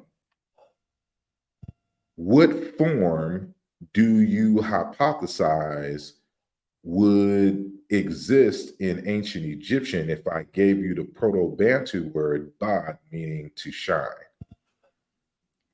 It would be a BN. It would be a BN. So you see that these forms here, this pattern allows for you to make the prediction, even though I haven't put it on the screen, that if there is an equivalent in Egyptian, it is going to have a BN consonant sequence. And of course, you are correct. And so we have in Egyptian, wabin, meaning to shine. And this W is a verbal prefix. And so we kind of outline it in a different form. So remember those premises that I gave in the other presentation, like A1, A2 to A3, we do the same thing in linguistics, right? So I'm showing you that in A1 position that, for this Proto-Bantu form, they don't put the prefixes there, but there's a slot left open right there that would correspond to this verbal prefix. But in the A2, which was really the first consonant position, to their B2, B, we don't know what A is or what A corresponds to in Egyptian because we don't know the vowel. But D to N, meaning to shine, right? So it's a logical mathematical process. And here's the formulas, sitting here at the top. So that's what allows for me to go back, for example, in when I'm doing this, I'm having this conversation. So I'm showing you that when I do this series of correspondences with KM, as well as, the transliteration XM, but, looped, underlooped H, M sequence in Egyptian, that it's going to have, regardless the form, the word for Kim and Kemet is going to have a T, this T nasalized uvular trill R correspondence, because we've already set up the pattern. So I can make a prediction. And so, this is, this further confirmed what I had discussed earlier in the text. And I go through at least a dozen different internal correspondences in forms and methods. Like the whole chapter 2, the chapter 1 is dealing with methodology, and I show you the process, and then we get down and dirty in chapter 3, of the text. But that's what I wanted to show in terms of how do we know and make this particular prediction. And someone I saw asked about the T, and I don't have it in this presentation, but I show that the T suffix, I wonder if it's in here. No, it's not in this because I don't deal with Kemet in this slideshow. Do I deal? No, I don't deal with it in this one either. Whilst you're doing that, I just want to let everybody know that we do have slots open for you to come on in to ask any of your questions. We've got a couple people in right now, so we're gonna get it in a hot second. Yeah, but before anybody else asks any questions, Asar, I asked you earlier on, right, about the word nesut and its functions. Did you get the function of nesut? I have it somewhere. I have so many presentations, and I was looking like for the one slide that had the information for you, but I could just go off the top of my head in terms of the meaning of nesut. But that one from the text itself, I can't find it. And I've got something, but I wanted to know if you had something different to mine. Go ahead. From Jan Asman. Go ahead. This is my text right here. Let me just bring it up. Share screen. Let's see, Egyptian solar religion. This is my text right here. Okay, and over here it gives you the function of the nesut. It says Ra has installed the king on the earth of the living for endless repetition and invariable duration. And then it says here to administer justice to human beings. That's it. Satisfy the gods, to fulfill Ma'at, annihilate injustice, gives food offerings to the gods and funeral offerings to the transfigured. Yeah. So that was it. So I love this particular text because this is that was it. Yeah, so I thought it was going to be this text. I thought so, but I wanted some more elaboration on this particular text, because when I was doing the translation myself, I think that he messed up something here. I believe he did mess up something, but I wanted to know because it says here that Ra has installed the king on the earth. For me, I've translated this for the living, not of the living, but for the living. Yeah, because he's giving. You see, it's the ready. What's it called? Arm, saying that he's giving something over. So I wanted to know, like, what exactly is he giving over? Is he giving over the authority, the government system that he has up in heaven, etc., etc., etc.? I wanted to see how did you conceptualize what exactly a nesut is from the linguistic aspect and into this text itself. So there's various different ways that we can look at this. However, from the more historical side, a king really is what we call a living ancestor, right? This person is really a custodian for the primary ancestor who started the royal line. Now, for the ancient Egyptians, it was Ra. That's why they say, when you see Nesubiti, it'll say Sa-Ra, in terms of his five names, saying son of Ra, son of the king Ra, right? And so this his job is to be the mediator, the go-between between the ancestral realm and the living realm. And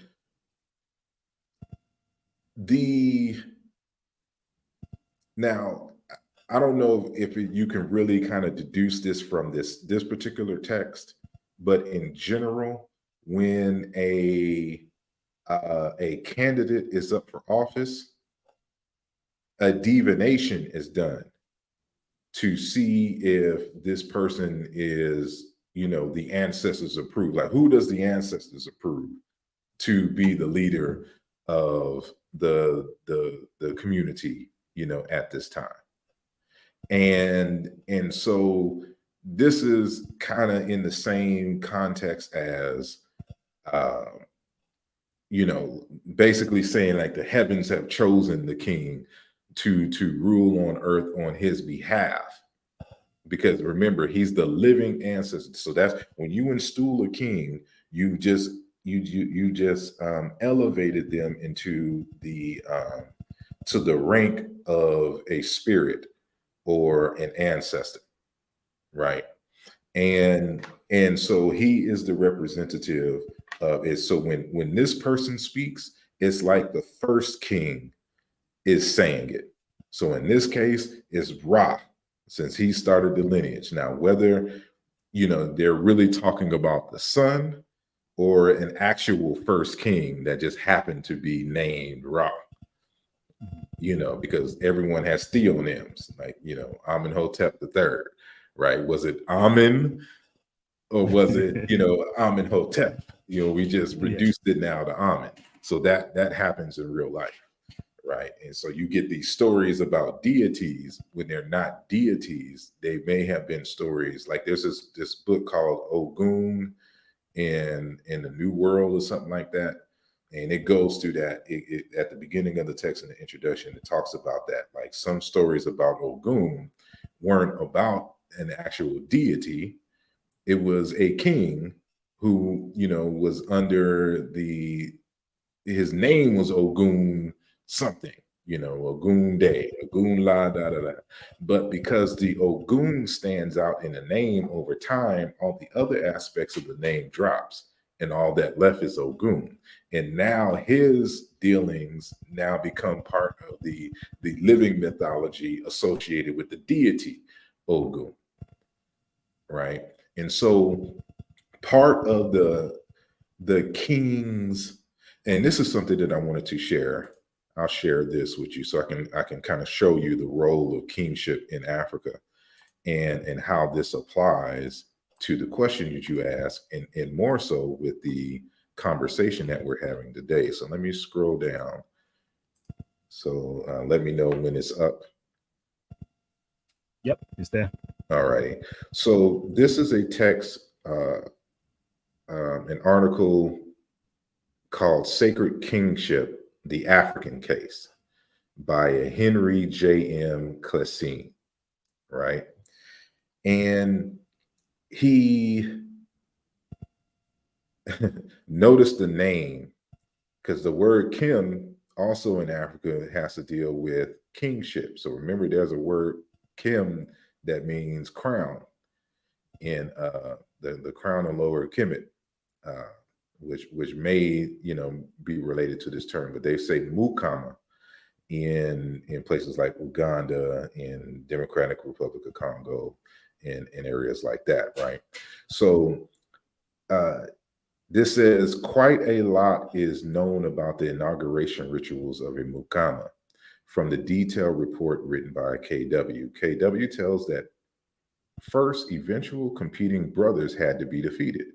Then the ritual started after a white bull and a white cock were slaughtered. The incumbent passed the night in a special hut, sat down on a special wooden stool. I'll skip all that. Let me go down. It says, while swearing an oath, so I'm right here, kind of right above that highlighted part. So while swearing an oath that he would rule his people good, oil was poured on his head. With this oil, he was consecrated. Later on, he received a hoe, which indicated that he had become a father to his people. right? So the text is describing the inauguration of a new king. And part of the inauguration ritual is that he's given a hoe. And you'll see in ancient Egypt that a lot of the kings will be given hoes. Hoes is uh, part of the regalia. I got hosts. I got hosts. But we're talking about the ones that hack. Okay, the ones that hack. That's the one we're talking about. Okay, let's go. Exactly. So it's going to make more sense in this next part. So then the Mukama met his head royal sister, the Kalyota, who touched his shoulder. In another place, the king shot 4 arrows to the 4 corners of the world. So this is in Uganda. They do this in Egypt too. For those who are familiar with the kings and the shooting the arrows of the 4 corners, right? Several times, the narrow bond between the Mukama and cattle was symbolized by drinking milk and by watching the milking of his cows. So here we go. This is connected with the fact that the Bito were cattle holders. The king also fulfilled several rituals to protect agriculture, such as eating coffee beans and handling a hoe, like we saw earlier. Also, the emphasis on rain making pointed in this direction. The priest in the early priests, and especially the king being a chief priest of any of the early communities, they were rain makers, which is why they had to have the special relationship with the deities who were in charge of bringing the rain. And so in ancient Egypt, it didn't rain much. So the function shifted from being a rainmaker to being one who causes the Nile River to rise and flood. So that's why you see the hoe. So he's saying, I'm the one that can make the Nile flood and open the way, open the canals for the water to flow to all the necessary where my people are located in Egypt so that they can live and farm and things of this nature. So we got to remember that, ancient Egypt, the Nile River was everything. Without it, there's nothing, right? Because it doesn't rain. They live in the desert. So their whole life is centered around the rising and falling of the Nile River. And so many references and associations dealing with it, can be found when you understand the importance of the Nile River. And so because we have pipes now and, most of us live in places where it rains, we don't understand what being a river people is like. And so this is a reminder of that history. So, even when it comes to, like, when you go to the second Simna Stela of Sesostris III, so you ask, what does it mean to be a Nesut, right? Like, this extends that conversation for which you showed earlier. So he said, His Majesty established the southern border of Hay. So talking about himself. So what does he do? He's extending the borders. He's increasing prosperity. That's what a king is supposed to do. That's what the rising of the Nile River and what rain represents. It's about bringing abundance, bringing an economy. So you have to stretch. You have to expand your territory. You have to expand, where you get your goods from. He says, I established my border further south than my forefathers. I added to what was bequeathed to me. So you were supposed to add to, again, to expand what was given to you. I am a king who speaks and acts. So now we're dealing with, you're supposed to be a man of your word, and you're supposed to act on your word. When I say I'm going to do something, it will be done. That's why, a lot of words for what we translate as king really translates to a commander, one who commands or one who has command. Like if I'm the king and y'all are in my cabinet and whatnot, I can command you, I can delegate to you certain tasks. I have that authority. I have that authority of command. So that's what that means in essence. He says, I make happen what I conceive, eager to seize, hasty to succeed. That means I'm quick to succeed, in whose heart a matter does not slumber. Like I'm not lazy. When I set my mind to something, we on go. Anticipating inferiors, suppressing mercy, merciless to the enemy who attacks me, who attacks one who would attack, who is silent when one is silent. So I'm not out here being a bully, but when somebody's preparing to attack me or someone's attacking me, I come with that same energy. But for those who are silent and ain't got their name in my mouth, I ain't got y'all name in my mouth. This is what it means to be king. This is what it means to be a Nesu Biti. You're a protector. You have poise. You have, you're stoic. You know, you have respect, and you can command things to happen. That you have a network. You have people under you for which you can make commands and get tasks done. That you don't waste time trying to settle things. He says, I'm hasty to succeed, eager to seize the moment, and the like, right? So these are the kinds of things that are added to that particular conversation. And I don't know what else. That's powerful right there. Oh, I forgot to add. I'm going to get my brother Asar Imhotep Maheru in after you drop this. You want to drop this and then get him in? Yeah. So I mentioned that the word Kiduru in Sumerian also means is cognate with Kemet, right? And that ki, just like chi in Bantu, is cognate with the suffix t in Egyptian. And so, of course, you can go in the book, and we've had this discussion before about Kiduru. But this particular text here, it's an article titled, Let Me Be Your Canal, Some Thoughts on Agricultural Landscape and Female Bodies in Sumerio-Akkadian Sources, defines the word Kiduru and says that it specifically refers to a plot of land that has been conveniently inundated before plowing can take place. And so when you do those comparisons and you're able to make those predictions in terms of to the forms and how it should show up in the related language, and then you look at the classifiers for when the word was first used, this is part of the mounting evidence that this is in fact correct.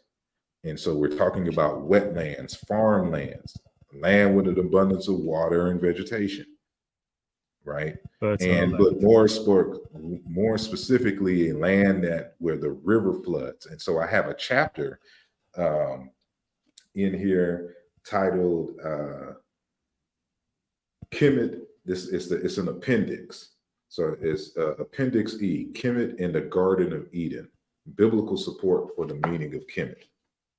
And you'll notice that all those four rivers in the garden, they have all the same characteristic. They are words, they are rivers that flood the shores. They have periodic flooding of the shores. And that's why the Nile River is included in those four rivers, because they all have the same characteristic. And we're showing that the word Eden, and even the word Gan, because it's Gan the Eden, for in the Hebrew for the Garden of Eden. Like both of those words really are different forms of the word Kemet itself. And in Yoruba, one of the cognates is Egan, for the word Kemet. And that is the prefix again, the suffix t. All that is proven, in the text. But the biblical text proves in many ways the meaning. So I go through a whole bunch so that I don't leave any wiggle room for anybody trying to argue differently. I'm like, okay, here we go with this argument. Da da da da da. So listen, family. I'm gonna say is like this book needs to be purchased, right? That's what I'm gonna say. I've got. Let me put this on my wish list from now because I'm gonna be buying up. Is that one I'm gonna buy? I'm gonna be getting the Misubidi book and the Where Is the Love. I don't even know why I haven't had Where Is the Love yet. That was one of my favorite. I think I must have downloaded a chapter or something like that. I was like, yeah. Size on levels, but I've been away. Family, I've been away from the conscious community. I'm back. We're doing Talk with the Titans. This was literally the first Talk with the Titans show.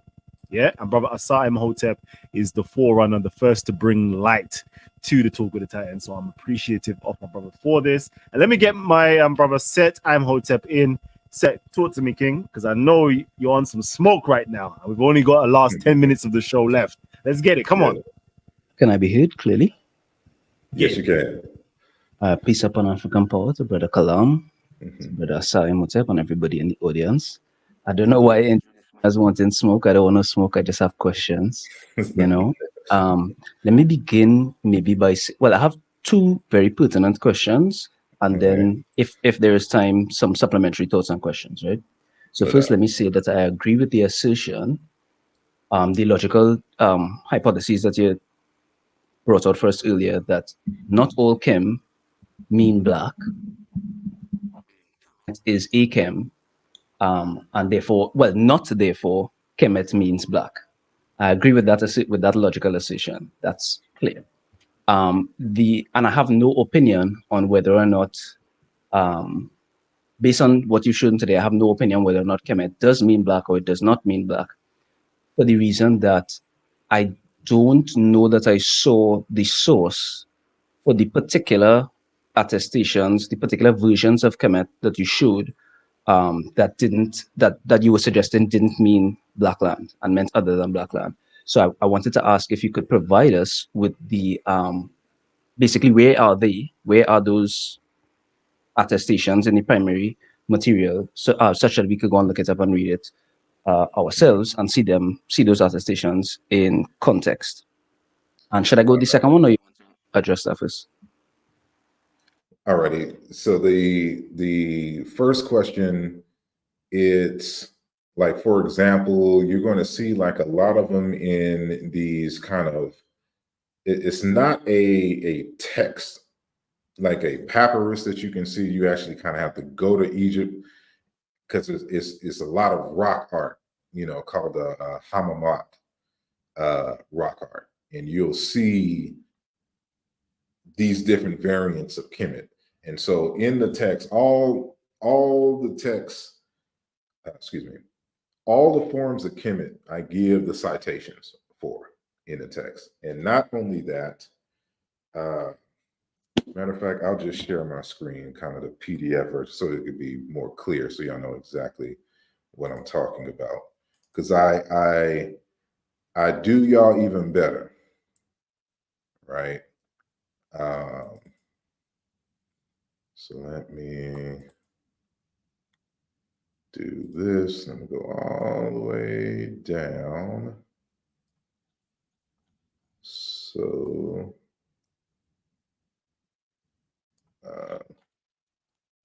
So it's going to be Appendix C of the document.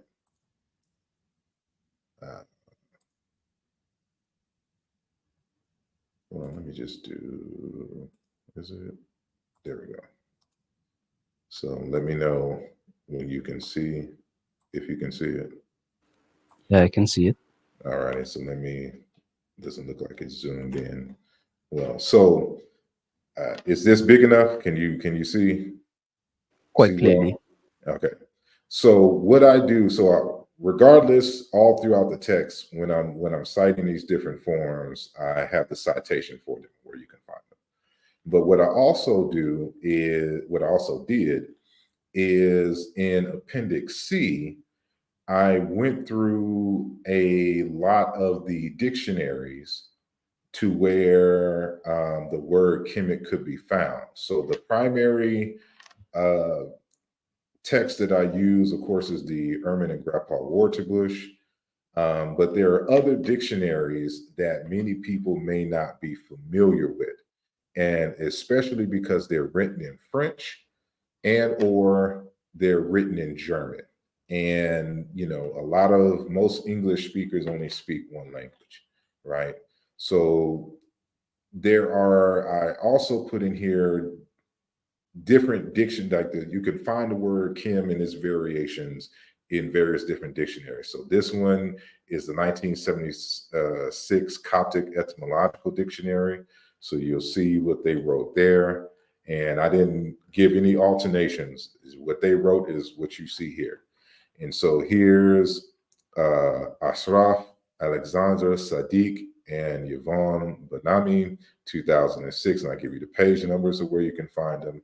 This is the hieroglyphic dictionary, Francais or French hieroglyphic dictionary, right? So this is in French, but I translate them into English. So you can see, for example, this Kim, which means to total up, to rise, to get up, to stand up, to mount, to go up, to climb, etc., to finish, to end, to terminate, complete, remit, to pay, etc., etc., conclusion, da da da da.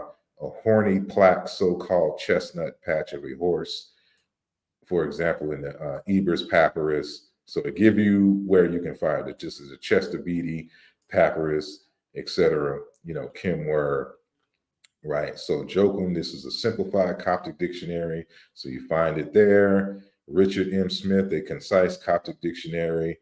So you find their entry. Leonard H. Lesko, a dictionary of late Egyptian. So you find these forms here. Wolfgang Schinkel, color terms in ancient Egypt and Coptic. And so I give you that conversation. Gaber Takacs, Etymological Dictionary of Egyptian, Volume 1, a phonological introduction. You get his comparisons and things there. Werner Visical, if you could say that, Dictionnaire Etymologique de la langue copte. And then you find this. And so I translated these. So this is in French, but I translated them for y'all in English, right? So this is another dictionary, the geographic. Wait. Before you continue, listen, family tree, I need you guys, to just give my brother Asar the credit that he deserves. Because to go through all of these source materials, these different dictionaries, and then to go into the French, to then transcribe or translate it back into the English so us, the layman, can understand this, this is hella work, hella commitment, hell of long hours. So I just need you lot to just show my brother the flowers that he actually deserves. Because this ain't easy, I don't know how many of us have been to university and done our dissertations, right? And the amount of hours, sleepless nights you're putting in the work to do this, let alone translating other languages into English.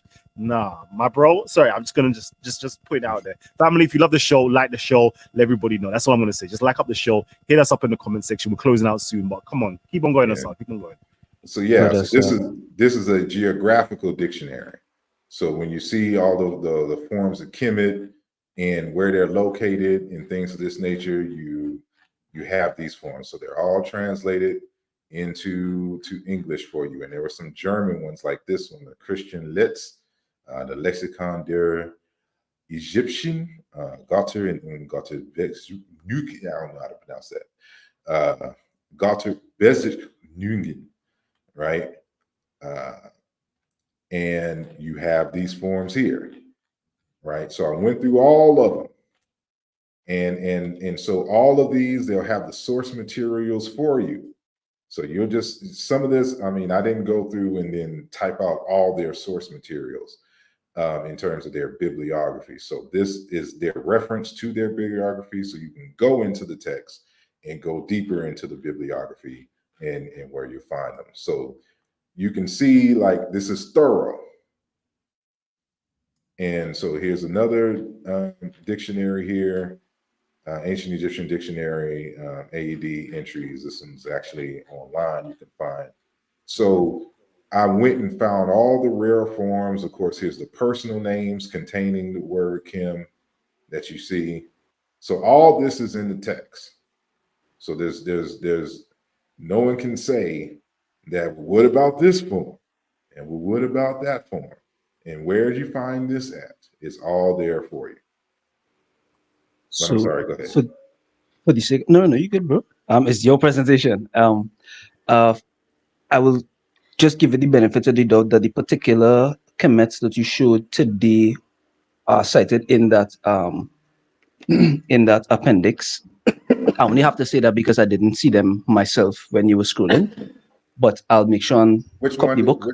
Which one didn't you see? Well, I saw many different chems and chemets and that kind of thing, but I don't know that I saw any of the ones that you should. There was one where you had a blue chem and the owl, something. Oh, I think a T, and then Oh, that's just that's a the regular modern. one, Yeah, that's just a regular one, and that's just kind of a right? modern. Somebody creative just created that. I mean, the hieroglyphs are right and exact in terms of its form, but whether you see a green Kim and a kind of blue owl, and no, that's just Oh that no, was just a the colors creative. isn't necessarily what I was. But in any case, the point is, I've definitely given you the benefit of the doubt that is within the appendix, and that I'll just read the book and understand the argument through that. I wanted to Okay, just get the second question in. Hopefully, we have good. time for it still. You said that let's say the broken three, was, I think you called it something uvula trill or something like that. The R, the till, the R, The nasalized of uvular trill. nasalized uvula trill. Thank you. Yeah. So I wanted to ask whether when Egyptologists used that broken three symbol to represent a particular sound, if they were trying to represent that, um, what did you just call it? Nasalized uvula trill, Yeah. as represented by the IPA sound for that symbol, or if they were simply using that symbol to represent a sound. It probably represented different sounds. Remember that ancient Egyptian history is over 3,000 some years. And there is a phenomenon that we call sound change, which is inevitable for all languages. And I'm sharing my screen right now, um, showing you some. You aren't actually. I'm sorry. You aren't sharing the screen actually. Who's is my screen being shared, It Brother is now, Kamal? yes. He's sharing now. Sharing now. Oh, okay. So this is something that I had to show before. So this is the vulture glyph that gives us this symbol here is the Egyptological symbol, transliteration for this glyph. So we're substituting this glyph on the right, which is the vulture, for this when we're transcribing, because it's tedious to try to have a conversation about ancient Egyptian words, and we got to draw a bird each time, right? So, Right. but what they're saying is that this is so the nasalized part is an argument by Mboli for various reasons, because this sound here also interchanges with N as in Nancy, or the symbol for N. And so the only way we can vouch for that is one, that it's a trill, because the tongue. So when you say r, r, r, or duh, duh, duh, as in D, or as in Nancy, you have to put your tongue in the same place. The only thing that changes is the amount of pressure, whether it remains touching the top of your near the dental, near your teeth, or your ridge or whatnot, and the shape of your tongue when you're doing it.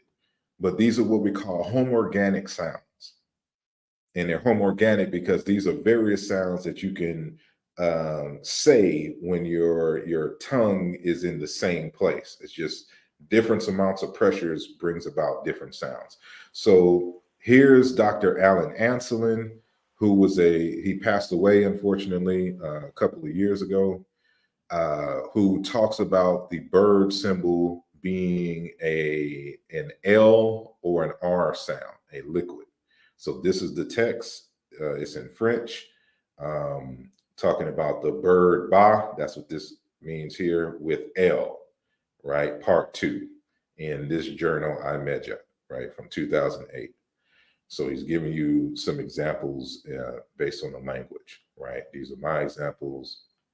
Let me go past here. So here's James P. Allen, and he's talking about this same symbol here. So you see that right here, the trill. So he's talking about the values of it.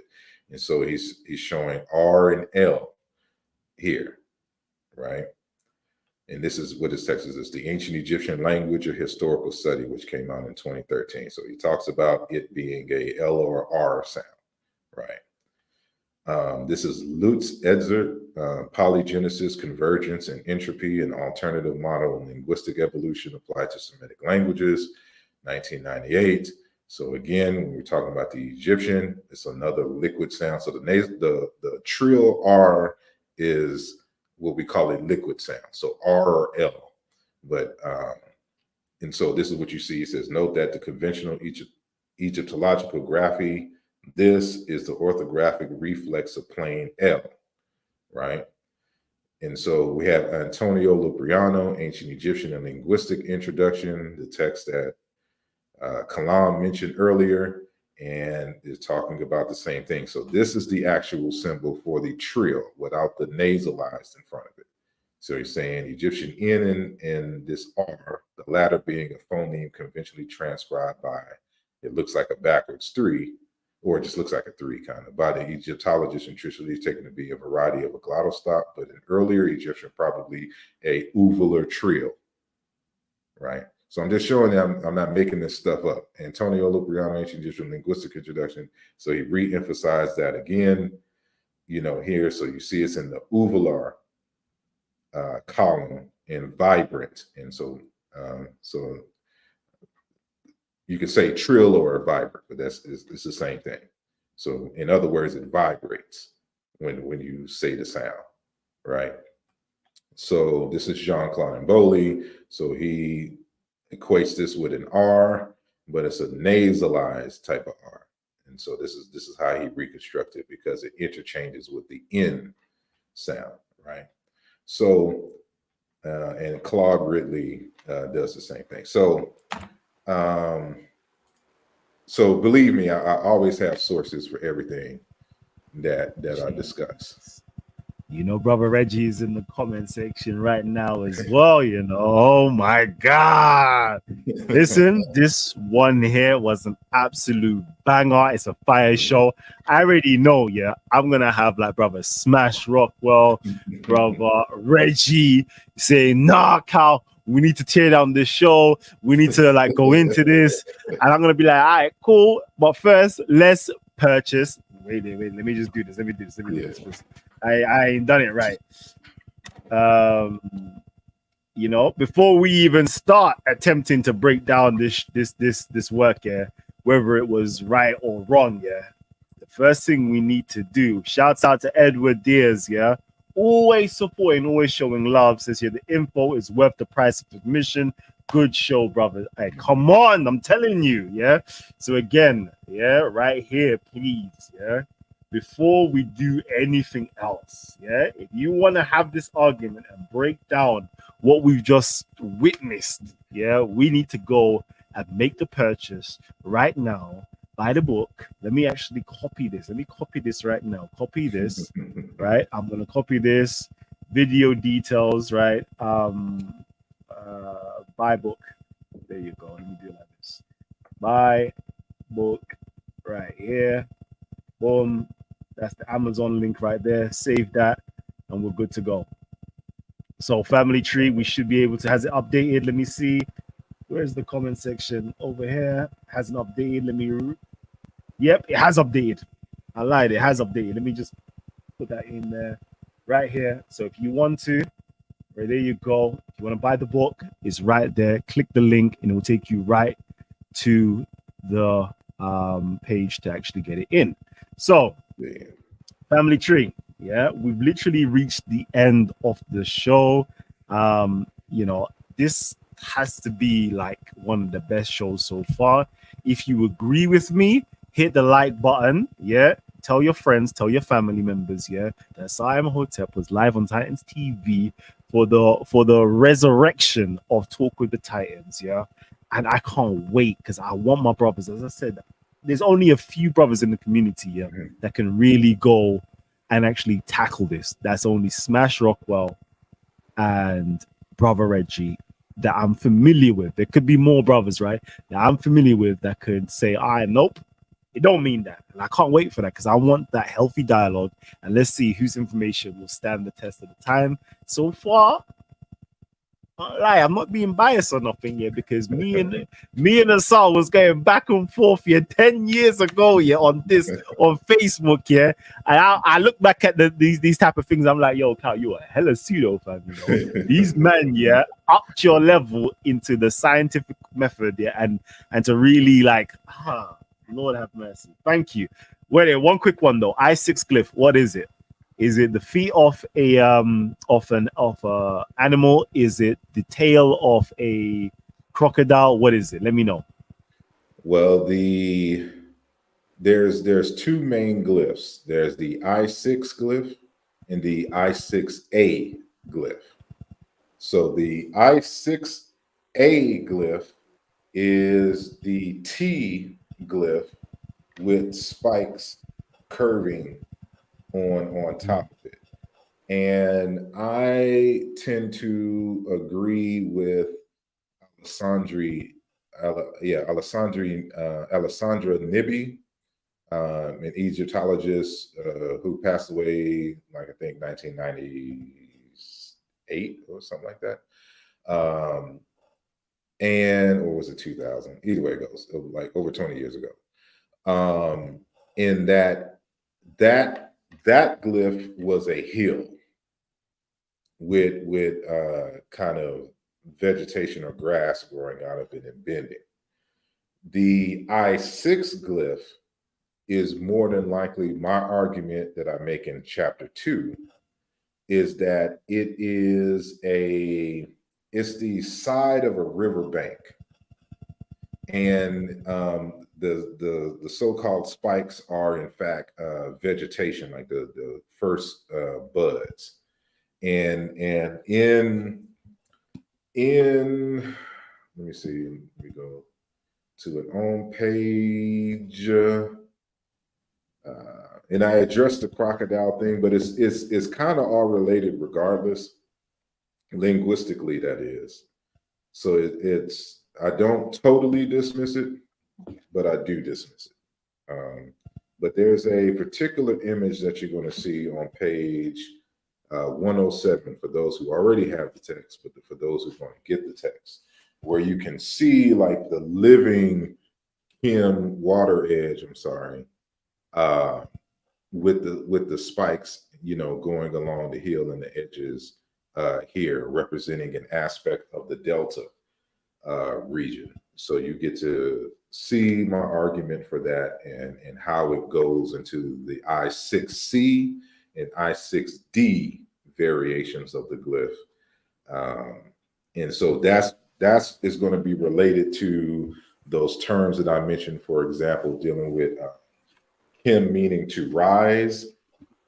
Show how the word to rise, to fill, etc., becomes the word for claws and cattle and all kinds of beasts like alligators and bulls and cows, because they all have this same characteristic, meaning that there's an extension of the body.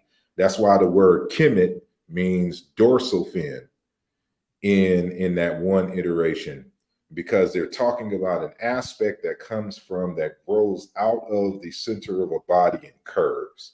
So when you're talking about the bull and the cow's horns, whether you're talking about the alligator and the spikes coming off of its back, whether you're talking about fish and its tail and endorphins or whatnot, whether you're talking about grass, whether you're talking about hair, all of those derive from the same root.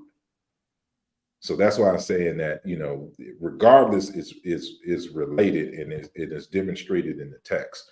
But I don't believe that for example, like Dr. Muba Binge Bilolo argued that the I-6 glyph was really kind of the claws of like an alligator or what kind of animals.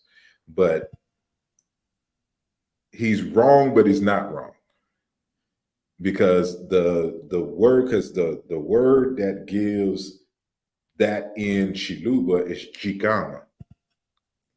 And so that's what the word for claws in hands. And when you're talking about animals that have them, they call them Makama.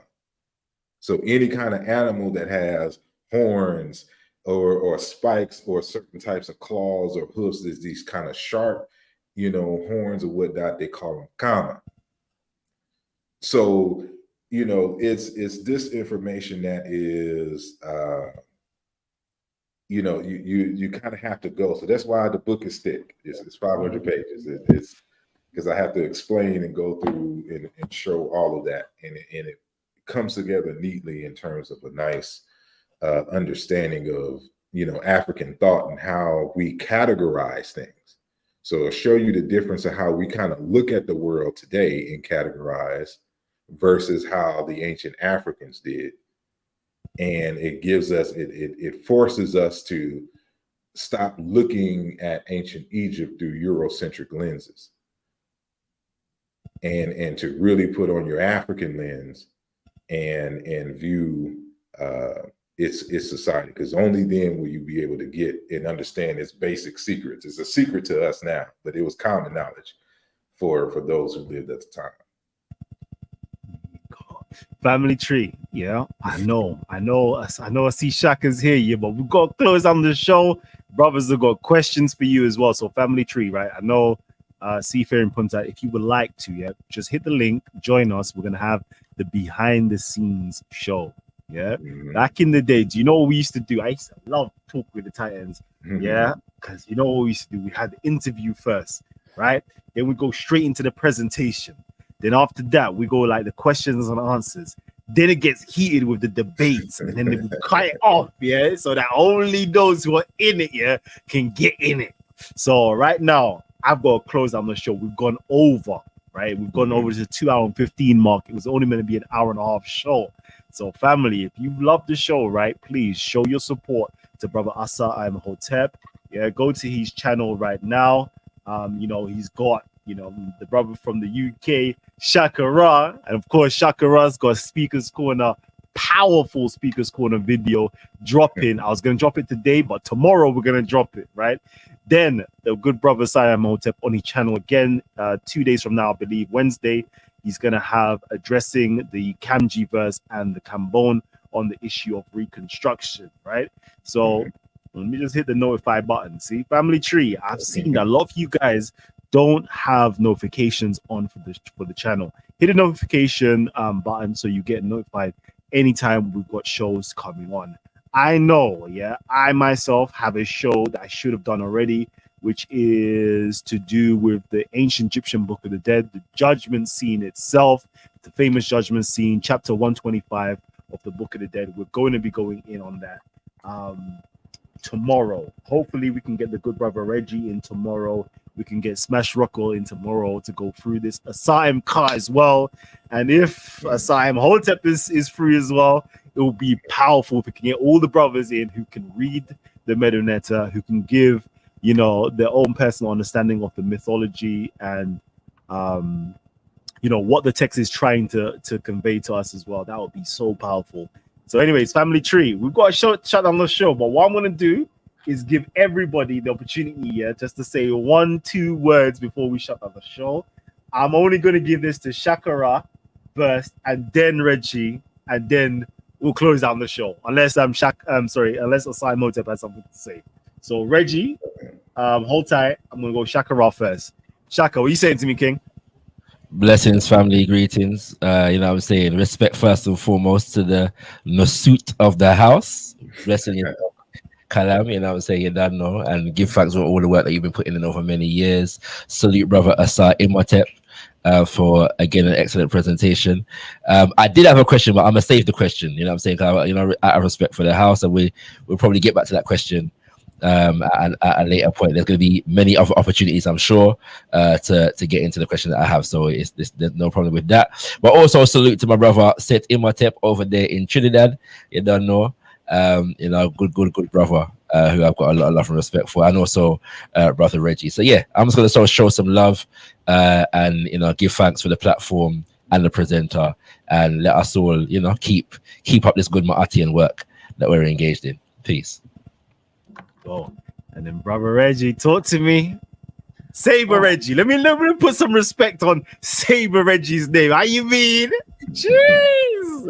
I've already been bigging you up. Yeah, I said, yeah, you can't be, when people are talking about I'm a Kemetic priest, etc., etc., etc. Yeah. I said, listen, the only Kemetic priest I know, yeah, is Kemetic scholars. That's the definition of a Kemetic priest, is a scholar. And to be a scholar within the community, yeah, you need to be able to read the hieroglyphs. Yeah, even if it's at a basic level, that's the starting point. And the only people that's showing and proving, yeah, that's what I'm saying, are the sabers of the community. That's brothers like Asar Imhotep, that's brothers like Smash Rockwell, Ujawu, and of course, yeah, the grand champ himself, the professor himself. Yeah, I know he's not going to take these titles here, but my saber is Saber Reggie. Let's go, bro. Let's go. Talk to me, King. Well, peace to the family. Kalam, salute to you. Shakara, peace to you. Set Imhotep, peace to you. And Asar Imhotep, peace to you. Boy, it's been about, I don't know, maybe 7 to 8 years. Every 2 years, 3 years, Asar puts out a whole new book. And we're looking forward to understanding the big picture that he is putting out. Not everything is debatable.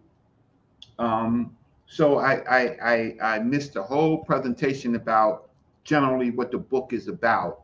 And I'm pretty sure there's a lot of good points. People like ourselves, we debate on small points. I don't think that, well, I did hear you say again, Kemet is not black. I think that you said that again. So that means we have to have this conversation again, right? And the way that we like to have this conversation is looking at text in context, right? Not just the word. But I didn't come here to debate the brother.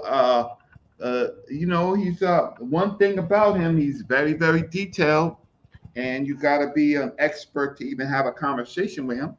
So I'm coming, it's not a fight all the time. I'm just coming to say peace of saw. It'll be another look. We can open up this door again, right?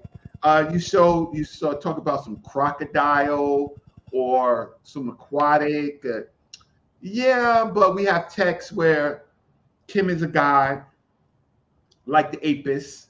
We have texts that Kemet is related to the sacred black bull, not aquatic, right? And parallel to humans, right? As being heard. So, there's several versions of Kemet. One is the black cattle, and the other is, as Diop has said, the black community, black people. So when we look at it in the context of the text in which we read, those Nile Valley Africans, right, used, play on words, but there's a lot of play on words. There's more play on words with sacred black cattle and sacred black people. And in my position is that Kemet referred to a lineage of leadership in the Nile Valley, right? A sacred lineage, like what Africans practice, totemism, right? So, it's just up to Kalam, and so I think he spent about an hour and a half. So we're not. We've been here for 2.5 hours, so that means we'll have to close down. we're going in. So what I'm gonna ask, since you're here right now, yeah, I'm gonna try to lock you in because I know you've got an article on Kemet. Can we get that presentation on here for one of our next shows on Talk with the Titans? Sure, I gave you my email. Yeah, bro, check your email. I've been emailing you. I've checked it to Rap Marketing. Yeah. Okay. Check. For the last week, I've dropped like 2 or 3 emails to you. Okay, maybe it might be a spam because it's coming from the UK. It might be there, and so I didn't find it. But anyway, listen, I ain't come to fight my brother. I mean, if we want to do this again, I have a whole team of people. I don't know where the rest of your team is. I haven't seen Ujawo in a while, but you know, you Superman. Look at, he got the big chest. He can do it all by himself. I can, but no, it's of course, I'm always prepared for these conversations. And as you know, I outline in the text, when we're doing etymology, there's 6 areas that you have to cover, and one of them is philology. So right. It just goes without saying you have to go through, you know, the primary text, which we do throughout the text. And we show the strengths and the limitations of simply relying on the text, especially like, for example, when you're talking about place names, because when something becomes a proper noun, it's not used in the context for which the word may have derived, because you're always talking about a place. Like I would never use the word London, and whatever the word its etymology is, I don't know London to mean anything other than a place. So I'm always going to be speaking about going to London, coming from London, some place at London, under London, above London, but I would never use London in a descriptive context in the sentence, because you can't use it in that context because it is a place name. And so you got to always have that understanding and know what the limitations of you know what you're using. It's an inevitable process. You can't have a discussion without going into the text, but understand what the text can reveal to you and what it's not. And we always try not to what we do in terms called a transsubstantive error, and that's try to take something from one area and apply it to another area which it does not belong, or we have not okay studied. I don't think that we have a problem with the word real quickly, I just wanted to know, because we just mentioned the brother Ujawo. He's a powerful brother. I wanted to know, how's his health, how's his well-being, how is he okay? Because I haven't seen him either. So how is he? That's the USI. Ujawo. I think he goes through these bubbles. Like you'll see him, and then for a long time you won't. But that's because he's working on something. So I guarantee you when he comes up, because I know he's been working on his grammar book. And you know, we told him several times he needs to get off the internet and finish his damn book. So now he's taking our advice. And so that's, you know, probably with some other, you know, personal business endeavors and things of this nature. So as, you know, he'll pop up every now and then so we can see that, you know, he's getting some classes together. You know, he's done some very, you know, nice videos, you know, kind of articulating some certain things. Like he has the latest one he posted, which was kind of recently, has to deal with, you know, how to search the new TLA.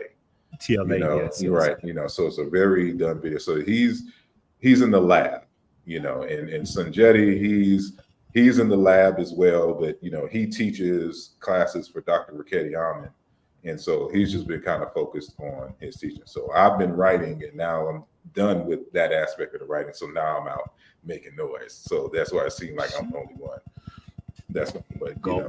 Promo time, baby. Promo time. Yeah. Well, I have a very authoritative quote or translation, and it's in the Medu Neter. And it is from Winnis. And And when it says that he is the Sai, Kem, Sa, Sit, Kemet, he says that he is the black ram born of the black sheep. He's identifying himself. So let me say it again. Sai, Kem, Sa, Sit, Kemet. He is the black ram born of the black sheep. So right there, he is being very, very authoritative on that he's identifying himself with the black ram and the black sheep. I think anybody who's seen me present, read my article in the Journal of Pan-African Studies, has seen that and seen me present at ASCAC. There's another important quote. I'm gonna just it says again from another period, from 3 periods all the way down to the Demotic period, where he's where the king is identifying himself as Kemet, right? Born of being born from Kemet. And so I have 3 authoritative passages, 1,000+ years apart, defining who the king identifies with. I don't think it can say anything else than what it actually says.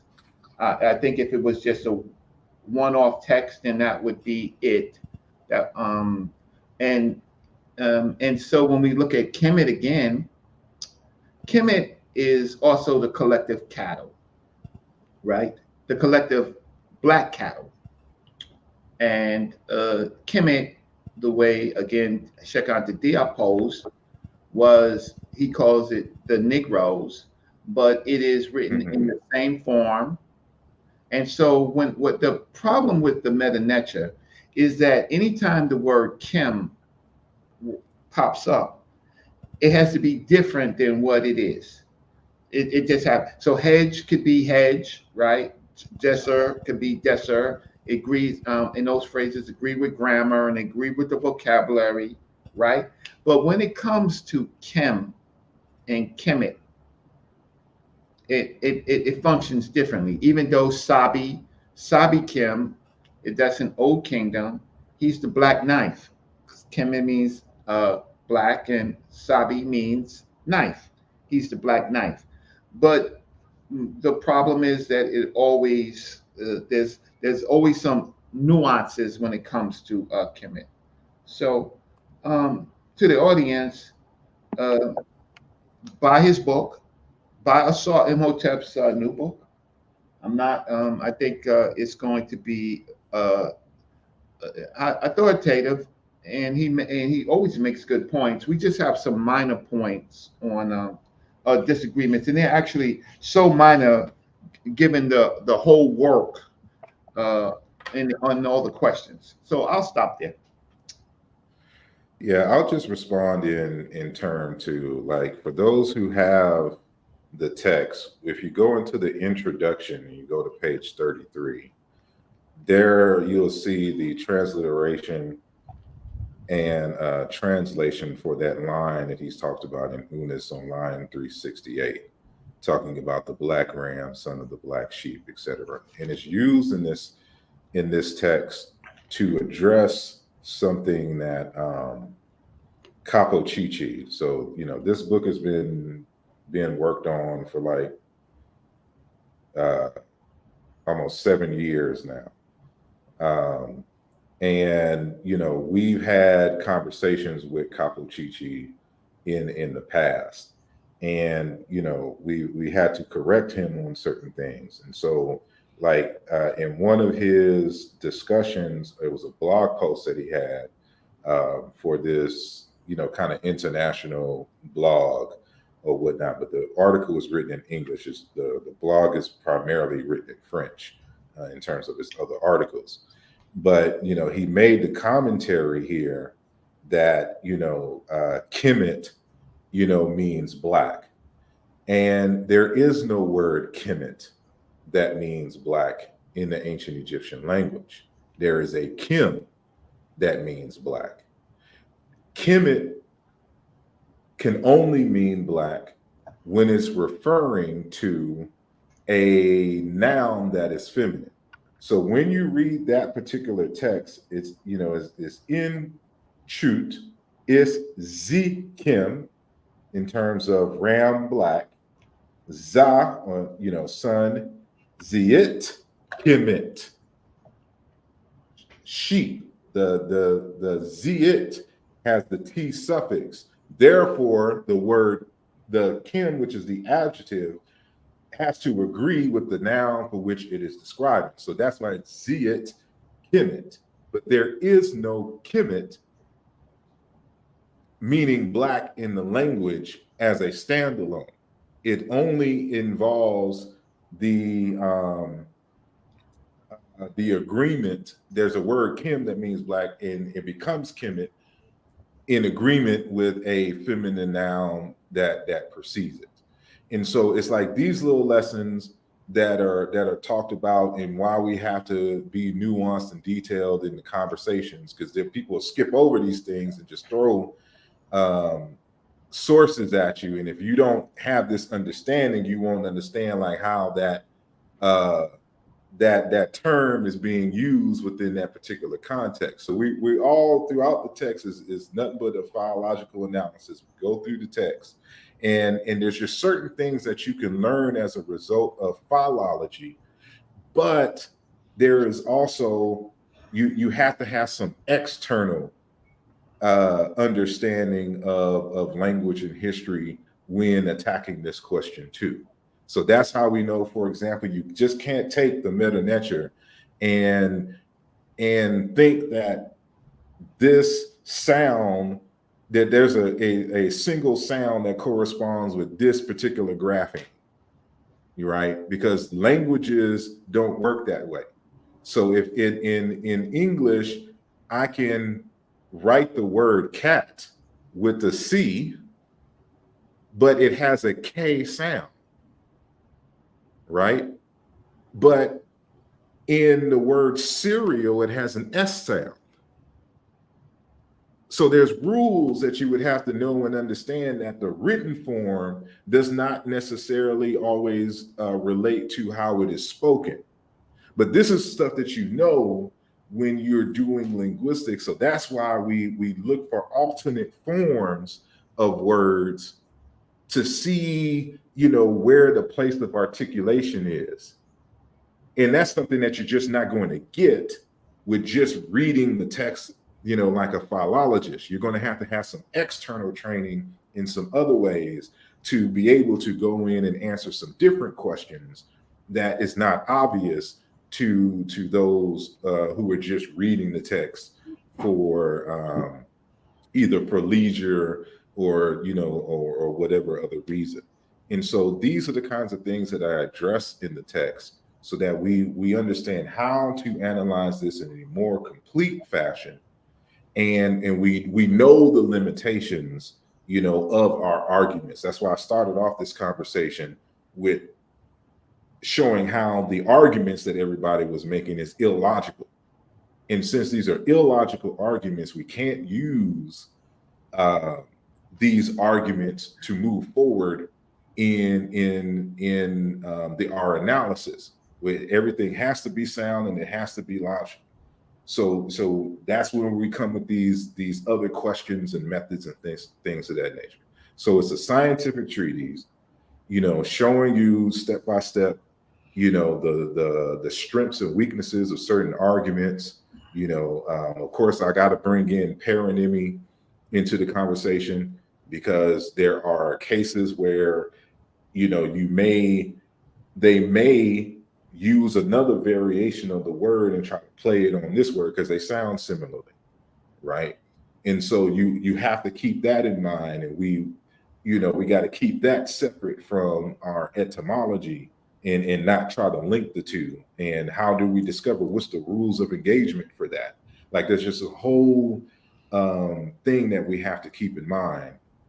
And so this is why this text was necessary because you really can't bring all of that out simply on a conversation on YouTube. And so this is, I've been at this for 23 years with scholars everywhere. And so this is what I address, for example, in chapter 1. And so the chapter 1 is just addressing some common arguments that I've been hearing since the late 90s on this question of Kemet and how to answer them.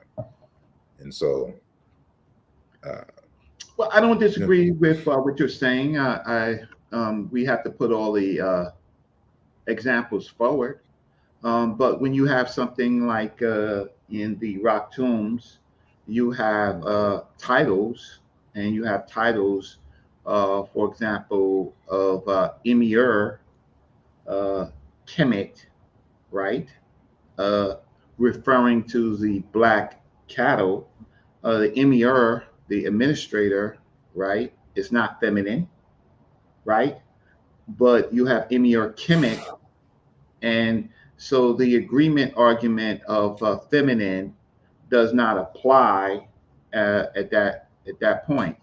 Yeah, because the T suffix in that instance is the collective, so it wouldn't have to agree with anything since it's a collective word. Yeah, so it's in that instance. So, right, and so I just brought out the other point because you didn't exactly say it at that point, but you're obviously correct that that there are other variations or other types of grammar rules.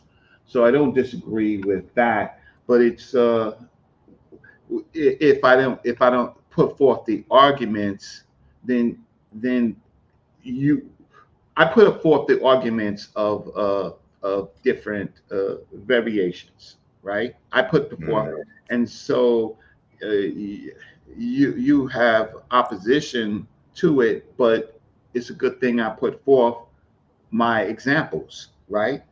Because if the problem with the most of us who are learners, and I put myself in that point of view, it's who we learn from. And so my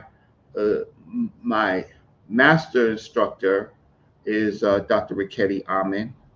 And now I defer to some of her students like Jed M. Ankh, right, who are experts who teach the expert classes in her for her the advanced classes. And so I don't know if you've talked to Dr. Riketti Amen.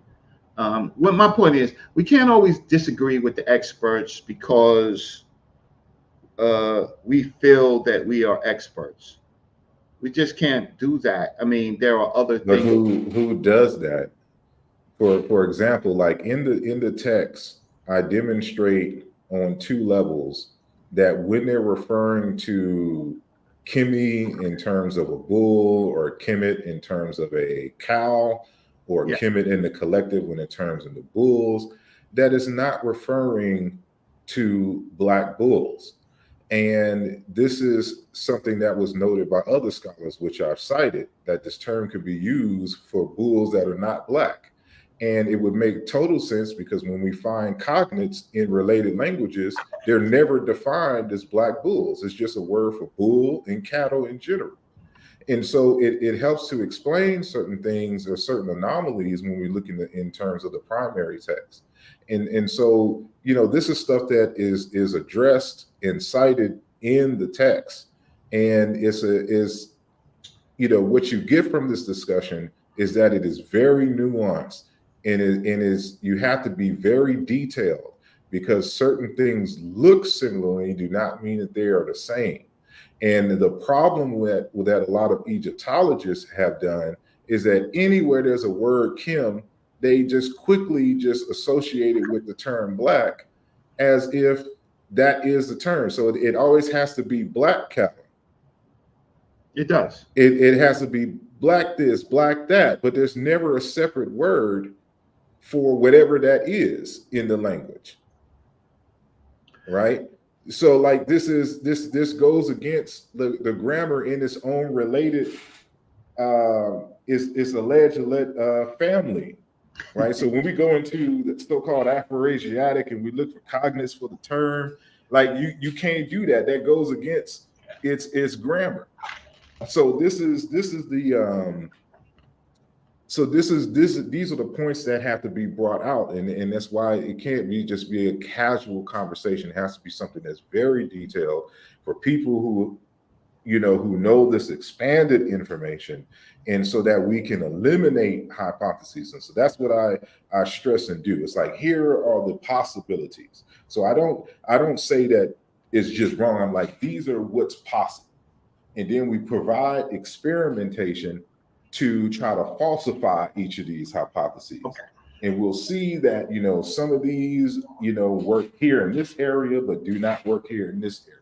There's a little nuance here. There's a little thing here, like the same T that gives you Kemet cow is not the same T that gives you Kemet cattle, because that's a collective T. It's a totally different T, right? And this is discussed in James P. Allen's latest work on, as a matter of fact, Christopher Ehret got a good article in a book edited by Gaber Takacs, the one who wrote the 3 volumes of the Etymological Dictionary of Ancient Egyptian, right? Like, we have to go through these particular sources and to see all these different variations of words that had the same consonant sequences, and be able to distinguish these terms to make sure that we're not being lazy and just black this, and then also giving implications, not understanding as well that certain arguments actually work against your larger argument. For example, in terms of an African, now I'll argue for a Black African Egypt, hands down. But then you have people who be like, this person's the Black, he's named him the Black. Well, that actually gives evidence to a non-Black Egypt if they have to emphasize that someone is Black and dark. How do you argue, saying against those things? And I addressed that, why they're called Black in the text, because it has nothing to do with color per se, but a distinction between people with the same names. And they still have this practice today in modern Egypt, just using the Arabic language, right? So it's a whole bunch that, it will require hours and hours of conversation. Well, yes and no. Yes and no. So Kalam, are you still there? Titans TV, are you still there? Yeah, under the Yep, sheet. yep. Can I share my screen real quick? Go ahead. Great. So what do you always say? Demonstration. Peace conversation. Yeah. So I'm gonna give you some demonstration, right? Just end the conversation. Okay. So let's go. Just to let you guys know, I'm supposed to be finished. You're right. I'm supposed to be finished. The show was supposed to be finished an hour and a half ago. We're gonna do this for another 5 minutes. Is that good with everybody? I just want. Okay, so Black Bull Kim is in fact Black, right? How do we know that? By demonstration. That ends all the hours of conversation. So in the funeral chapel of Amen Erdis, right? In her funeral chapel, you have four cows. You have the hedge cow, that's white. You have the dappled spotted bull, that's the wad, that's him right here. You have the desert cattle, which is the red. And then you have the Kim, which is the dark or the black bull, right? And so here's Kim, and got nothing to do with no aquatic fish, nothing. It's like this burnt charcoal, in this case, tobacco, right? You have the other colors, but again, in the logic that I hear is that when black comes up, I mean, when Kim comes up, it just can't be black, right? And so if you could tell me that this is not the white cattle, and they actually tried to lighten it. That is not a white cattle. You can tell that was black. And the Kim glyph there, the cow is actually red. And when you actually read that relief, this has to deal with a particular ritual. And these colors are in association with directions and is not to be interpreted as these are the colors of the actual cattle themselves, which they are not. But that's discussed in the text as well. Okay, I heard that. That's fine. So you know what? I can show some more, but I'm going to be respectful of the time. I hear what you are trying to say, but you are trying to say to everybody else, to everybody on the panel, that the Hep bull or the Apis bull, it meant the direction. That's what you're trying to say to us? I'm saying in that relief that you were showing, they're dealing with directions. And so what about the Apis bull itself? The Apis bull is a black bull with white spots. So it's not an all black bull. But it is a black bull. It's mostly black. It's mostly black. Okay. So that's how you but you're trying to make an argument as if I'm trying to argue that there were no black bulls and that they never described any black bulls. But the word for Kemet bull itself is just a word for bull. It's not a word for black bull. No, what I was doing is showing you an example, right, to push back the conversation. And so with that example, now we get more information. So now you are saying that those cattle mark a direction. I will have to find a source for that at some point. Okay, at some point. But listen, every 2-3 years, me and my brother, we've done it all. I've had them present. I've asked them to present at ASCAC. We every 2-3 years we go through this whole thing again. So it's a pleasure, my good brother, to see you again. You're looking well, right? Indeed. You're looking well, and I'm looking forward to I'm gonna review this to see some of the wider points of your work. You are formidable, right? You are formidable. I'm just happy that I'm in this time period with you so that we can actually go back and forth on some things. So Brother Kalam, you could remove me and let him close out, and that would be great. It's his show. All right. So stay on here because I know backstage people may want to ask you some questions. Brother Asar, the floor is yours to close it out. I just am very grateful that I had the opportunity to come and share a little bit of my latest research, which of course can be found in the text Race and Identity in Ancient Egypt, Volume 1, towards an etymology of the place named Kemet. It's 500 pages and it's $4.99, but technically it's 500 pages. And thank you, Brother Kalam, for having me. And thank you to your audience, everyone who was watching live, and of course, everyone who will be watching the archives, and all the guests who came on the panel or was in the chat who asked questions. And so I do appreciate your time. You could be doing anything else in the world, but you chose here to be here with us. And so I am eternally grateful, and may your nights be blessed. And I look forward to your feedback, questions, and critiques. Hotep. Is there, if anybody wanted to get a hold of you to ask you any questions and to get to know what you're up to, is there anywhere we can find you? Yes, mainly you can hit me up on my website, which is my name, asarimhotep.com. And if you search on YouTube, I believe it's like at Asar Imhotep in terms of the extension, or you could just type in my name and my channel will come up. So you can hit me up here on YouTube, or you can go directly to, I'm on social media, Instagram and TikTok as well. So if you find me there, that's good. But primarily, it would be my website, asarimhotep.com. Perfect.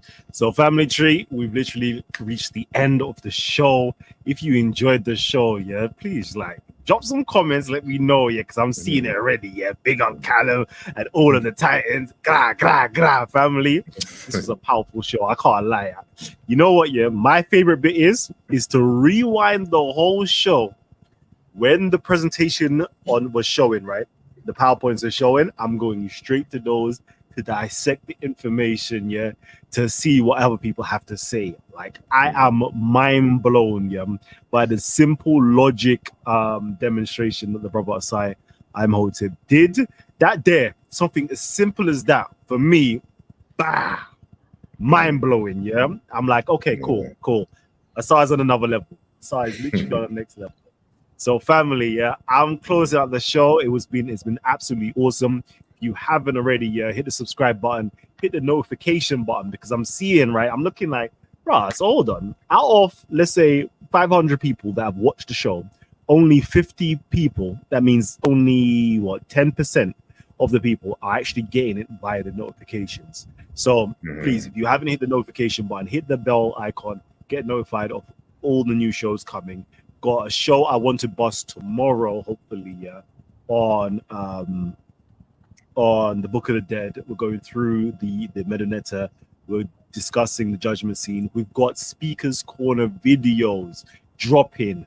Yeah, Shakara going in on African spirituality, right? How it's even how it was outlawed in Jamaica itself. Listen, powerful. I can't wait. Tomorrow, there's going to be so many bangers dropping. Anyway, family tree, I love you guys, and I'm going to catch you on another one. Oh, man. We live, baby. We live. We lit, baby. We lit. Young Cali, baby. You know the ad-libs had to be dropped. All right, peace. I'm out.